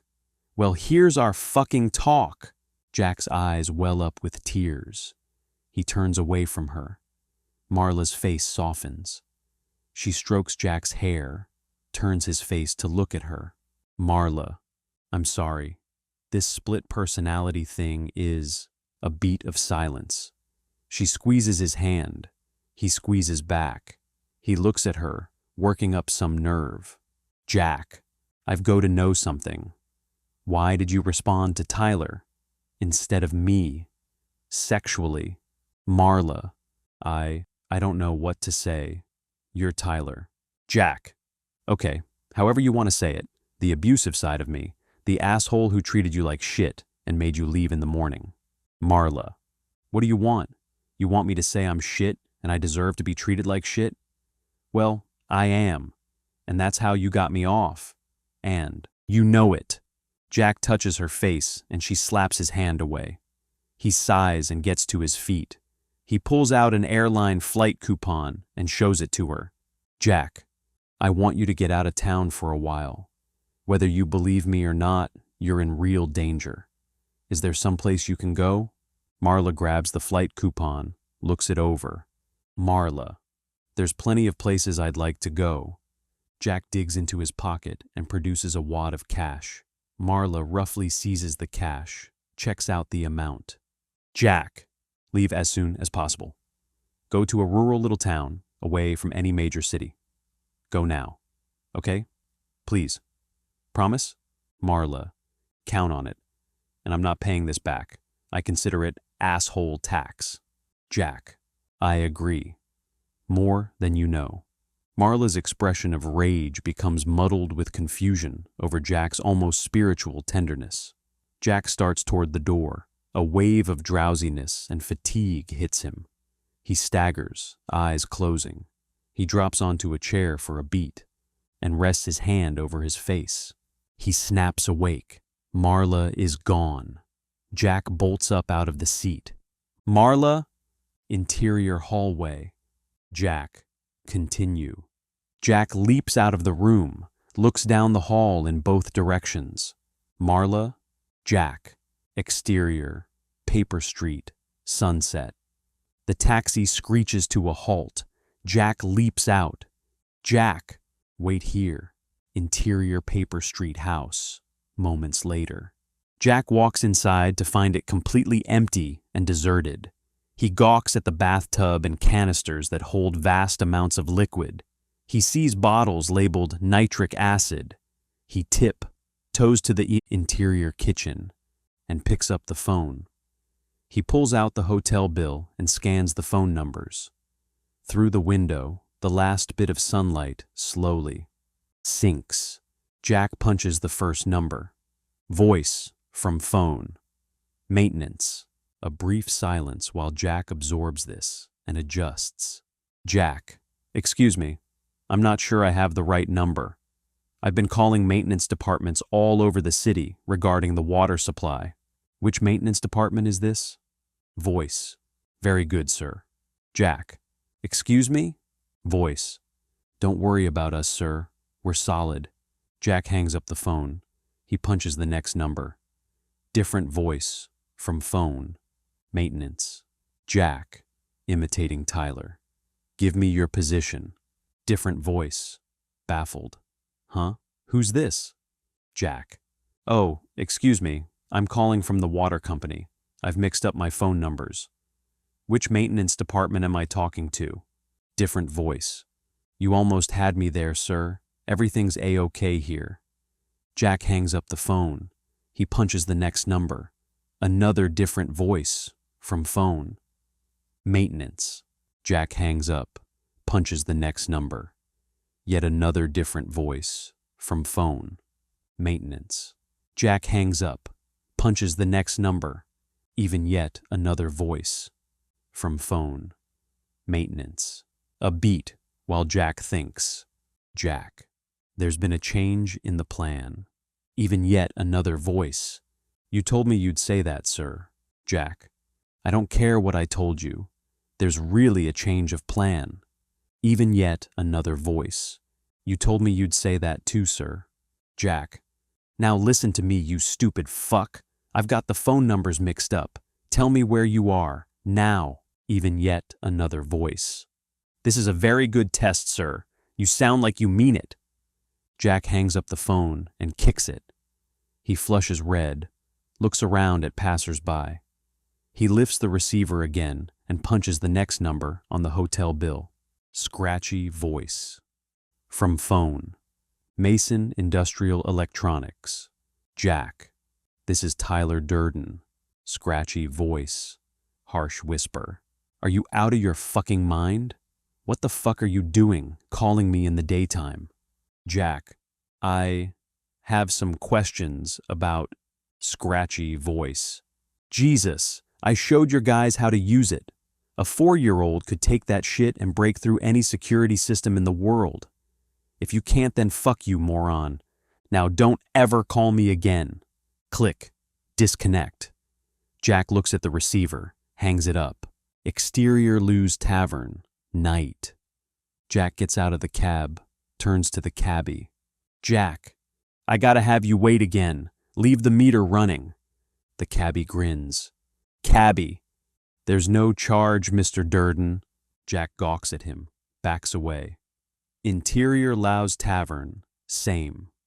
Jack darts inside and signals to Irvine. Irvine comes out from behind the bar, and he and Jack move to a corner. Other men with bruised faces turn and watch them. Jack. Look, I need to know where the nitroglycerin was taken. Irvine scowls at him a beat, then slowly smiles. Irvine. Right, Mr. Durden. Jack. This isn't a test. There's been a mix-up. Irvine, you told me you'd say that. Jack, where are all the maintenance departments? Irvine, you told me you'd say that too. Jack bristles with rage. He grabs Irvine's shirt collar. Jack, did I tell you I'd call you a motherfucking asswipe dickhead? Irvine, yes, you did. Marla walks into the tavern, makes a beeline for Jack. Jack, what the hell are you doing here? Marla, you told me to meet you here at 10 till... When? Jack, Marla, back in my room. When you dropped into the chair. Jack, shit. Irvine and a couple of the bruised-faced guys grin at Marla and take a few steps towards her. Jack grabs her and drags her out the door. Exterior Lau's Tavern. Jack ignores the waiting cabbie and heads for the main road. He's stomping along at a brisk pace. His face hardens into a mask of psychotic determination. He pulls Marla with him onto a rundown side street. He darts into an interior pawn shop. He immediately points to something high on a shelf. Jack, let me see that trumpet. The owner, a huge gruff man, pushes a ladder to the spot starts to climb. Jack throws himself onto the countertop near the register, looks around, pulls up a handgun. Owner. Hey! Marla gasps. Jack checks the clip. It's fully loaded. He sprints for the door, dragging Marla. Exterior street. Continuous. Jack steps out into traffic. A Lexus screeches to a halt. Jack goes to the driver's door and whips it open. Jack. Police emergency. Driver. Bullshit. Jack shoves the gun barrel into the driver's temple. The driver gets out of the car and flees. Jack points the gun at Marla and motions her to get into the car. Overwhelmed by all this, she complies. Jack leaps behind the wheel and stomps on the gas. Exterior Greyhound bus station. Later. Jack drags Marla into the passenger loading area. A Greyhound bus is taking on passengers. Jack sees the destination, Phoenix, and he impulsively averts his eyes, but too late. Jack. Shit! I can't know where it's going. Come on, let's find another one. Jack drags her to another loading bus. He keeps his eyes averted from the destination sign. Jack. Continue. Get on the bus. Marla, reading the destination. But I don't want to go to... Jack. Continue. Shut up! Don't tell me where it's going. Marla. But the people there talk funny and their teeth are rotten. Jack. Shit. Now, I know it's the rural South. Jack jams the gun barrel into Marla's ribs. Jack. Continue. Get on that fucking bus right now. Marla starts for the bus. Jack keeps himself from seeing the destination sign, but watches Marla get on board. Then the doors close. Then the bus pulls away. Then the bus gets to the end of the road and turns a corner. Jack turns and walks off the passenger platform and out into the exterior street night. He sees a space monkey on the corner, watching him. He looks down and sees another monkey in the opposite direction, also watching him. Jack. Voice over. They probably had a map of the city with little pushpins. I felt like a migrating goose on Wild Kingdom. Well, fine. They could watch me do this. Interior police station. Night. Jack walks past desks of plainclothes detectives until he sees a private office. He glances down at a business card, then keeps moving forward. Interior office. Continuous. Jack steps inside the office to see Detective Stern at the desk. Jack, I want you to arrest me. I'm the leader of a terrorist organization that's about to set off bombs all over the city. Detective Stern scowls at Jack. Interior hallway, moments later. Jack, handcuffed, is led by Detective Stern. Several other detectives follow. A somber mood prevails. Interior interrogation room, continuous. Stern enters and leads Jack to a table. All the other detectives file inside. The last one closes the door. Dim light from a single bulb overhead creates the tone of a torture chamber. Cigarette smoke becomes thick. Jack sighs with relief. It's finally over. The detectives all stare harshly at Jack. Then they all burst into hysterical laughter. They slap and punch Jack's shoulder. Detective Stern. Very good, Mr. Durden. Jack uses all his strength to stifle his utter shock. He forces a thin smile. Detective Stern. Continue. Operation Domino has everyone a little skittish right now, but it's all going like clockwork. Jack, ready to explode, keeps the smile plastered on his face and forces his hand, like a palsy victim, to form the gesture, thumbs up. The detectives give him the same gesture in reply. Exterior back of police station. Night. A door opens and Jack is playfully shoved outside. Laughter of detectives rings out. Jack starts to walk away from the police station. Exterior street. Continuous. Jack steps out into the street. In a state of shock, he lopes forward. Dizzy. Jack. Operation Domino. Fall like dominoes. Shit. 1, 2, 3. Yes. Passers-by look at him as if he were a homeless, insane guy. Jack. Continue. The banks. What was the first one? Number 1. Citibank. Interior stolen Lexus. Moments later. Jack races along the streets, swerving and passing cars, honking. After a beat, a motorcycle cop appears behind Jack and turns on his siren and flashing light.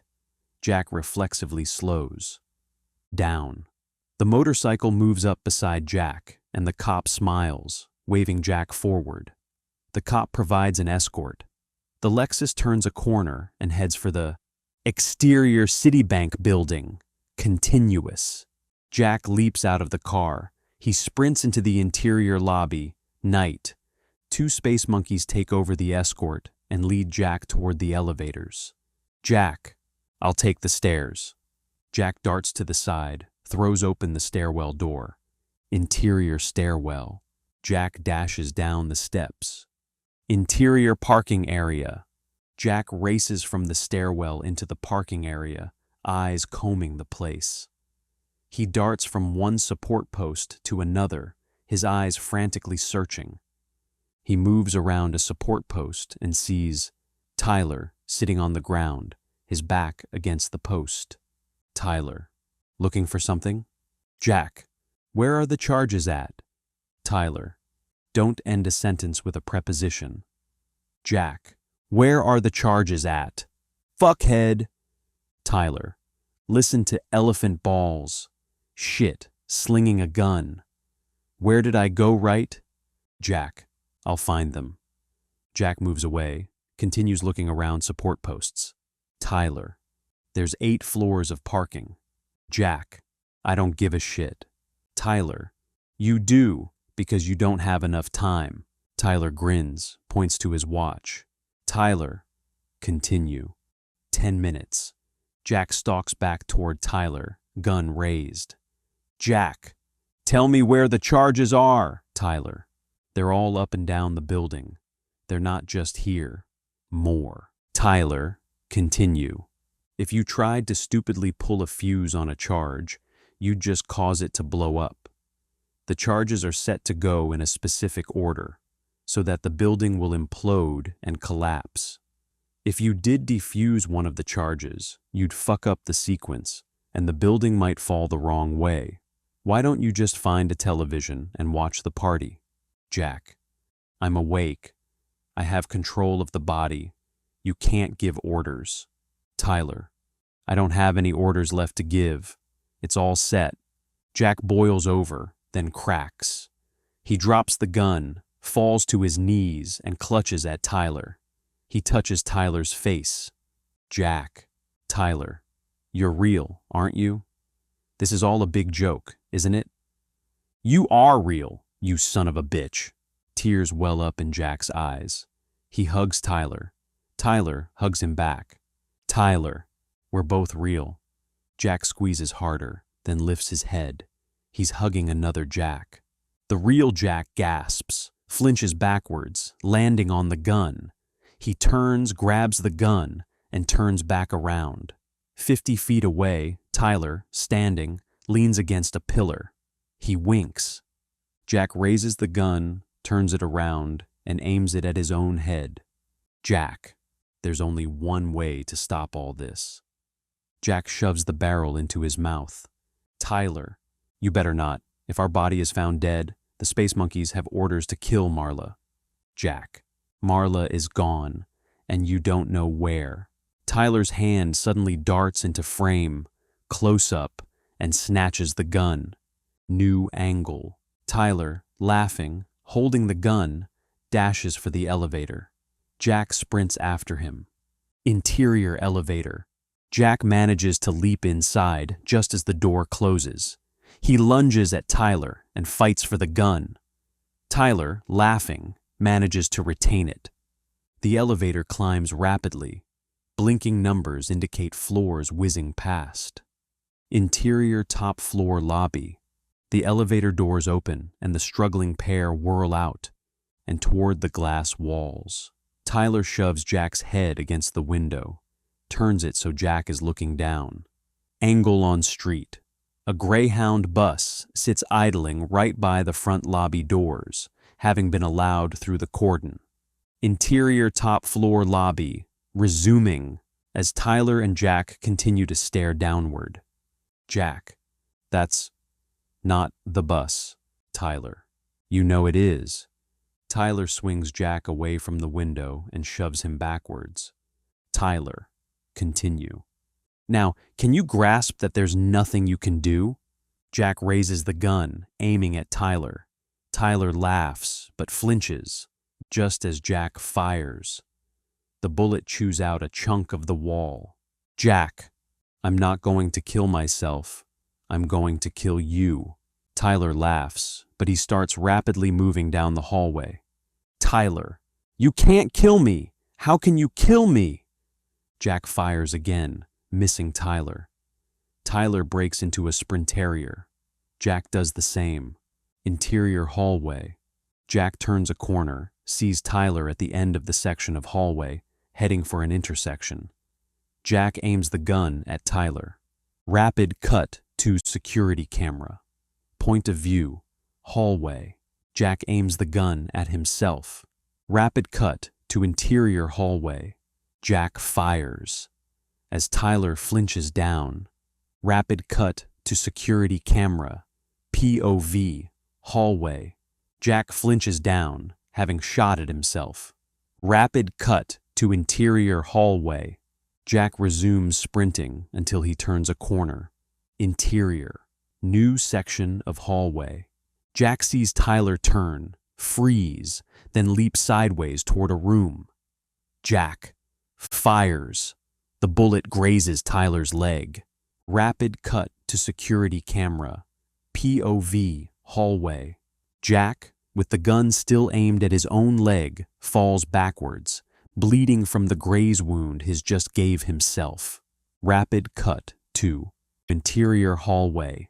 Jack pulls himself to his feet, and his face now looking completely insane, runs with his limp, holding the gun up, ready to fire. He turns a corner to repeat, interior top floor lobby. And suddenly, Tyler leaps onto Jack. Rapid cut to security camera point of view, lobby. Jack crumples to the floor and wrestles with himself. He punches himself. He tries to trap pin his own arms. He kicks himself. Rapid cut to interior, top floor lobby. Tyler leaps to his feet and dashes away. Jack pulls himself up and follows into a interior large social room with floor-to-ceiling windows showing a view of the city. There are 100 duffel bags lining the floor along the walls. Tyler leaps onto Jack, seizes the gun. Jack holds on to Tyler. Tyler shoves the gun barrel into Jack's mouth. Tyler, okay, let's kill you. Let's kill both of us. Be a martyr for the cause. Tyler pushes Jack against a glass wall. Jack, exhausted, is losing his spirit. Jack, voice over. I think this is about where we came in. Tyler, 2 minutes. Jack collapses to the floor. Tyler moves down with him, keeping the gun in Jack's mouth. He sits on Jack. Jack, either way, the building blows us up or you pull the trigger. It'll finally be over. Tyler, this building isn't going to blow up. It's the observation room. Pay per view. So, what are you going to do? You don't even have the guts to make a decision. Jack looks into his eyes for a moment, then reaches up and pulls the trigger. Go to slow motion as kablam. His cheeks inflate with gas from the gun. His eyes bulge. Blood flies out backwards from his head. Smoke wafts out of his mouth. Resume normal speed as Tyler gapes at Jack, then reaches behind his head and feels there's a hole blown out the back. Tyler's eyes glaze over and he falls backwards, plopping on the floor, dead, with a grin on his face. A throng of space monkeys, 2 of whom drag Marla, rushes into the room. They see Jack, alone, holding a gun, bleeding profusely from the side of his face, where he's shot a hole through his cheek. He stares at the empty floor in front of him with his weird little smile. Tall space monkey. Are you all right, sir? The 2 space monkeys who hold Marla press forward through the crowd. One of them puts a gun to her head. He cocks it. Tall space monkey. Continue. Are you all right, sir? Jack takes in the sight of Marla and the gun at her head. He cracks a Tyler-esque grin. Jack. Everything's fine. Give me the girl. The monkeys release Marla. She moves next to Jack, now becoming more shocked by his bloody state. Jack grabs her arm. She digs through her purse and pulls out a wad of tissue paper. She puts them into his mouth to plug the hole. Marla. What the fuck is going on? Jack cracks his weird little smile. His eyes are wide and half insane looking. He winks at Marla and squeezes her hand. Jack. Tyler's dead. The space monkeys all grab their duffel bags and file out of the room, saluting Jack as they go. Now, Jack and Marla are completely alone. He struggles to get to his feet. She helps him. They look out the window. Massive explosion, a building 1/4 of a mile away. Its destruction is completely visible from here. The glass walls rattle loudly from the shockwave. They both stare out the window. Jack. Listen, you met me at a really weird time in my life. Marla looks at Jack, then looks back out the window. He reaches for her hand. She takes his hand. They are silhouetted against bright flashes as another building explodes and collapses. Another building explodes. And another building. And another building. The film slows down, then advances 1 frame at a time, showing the sprocket holes on the sides. It's caught in the mechanism of the projector's gate. Each frame is the exploding buildings. Then, 1 frame is a penis. Then, exploding buildings again. Speed up the frames. Lose the sprocket holes. Resume normal speed. Fade out. The end.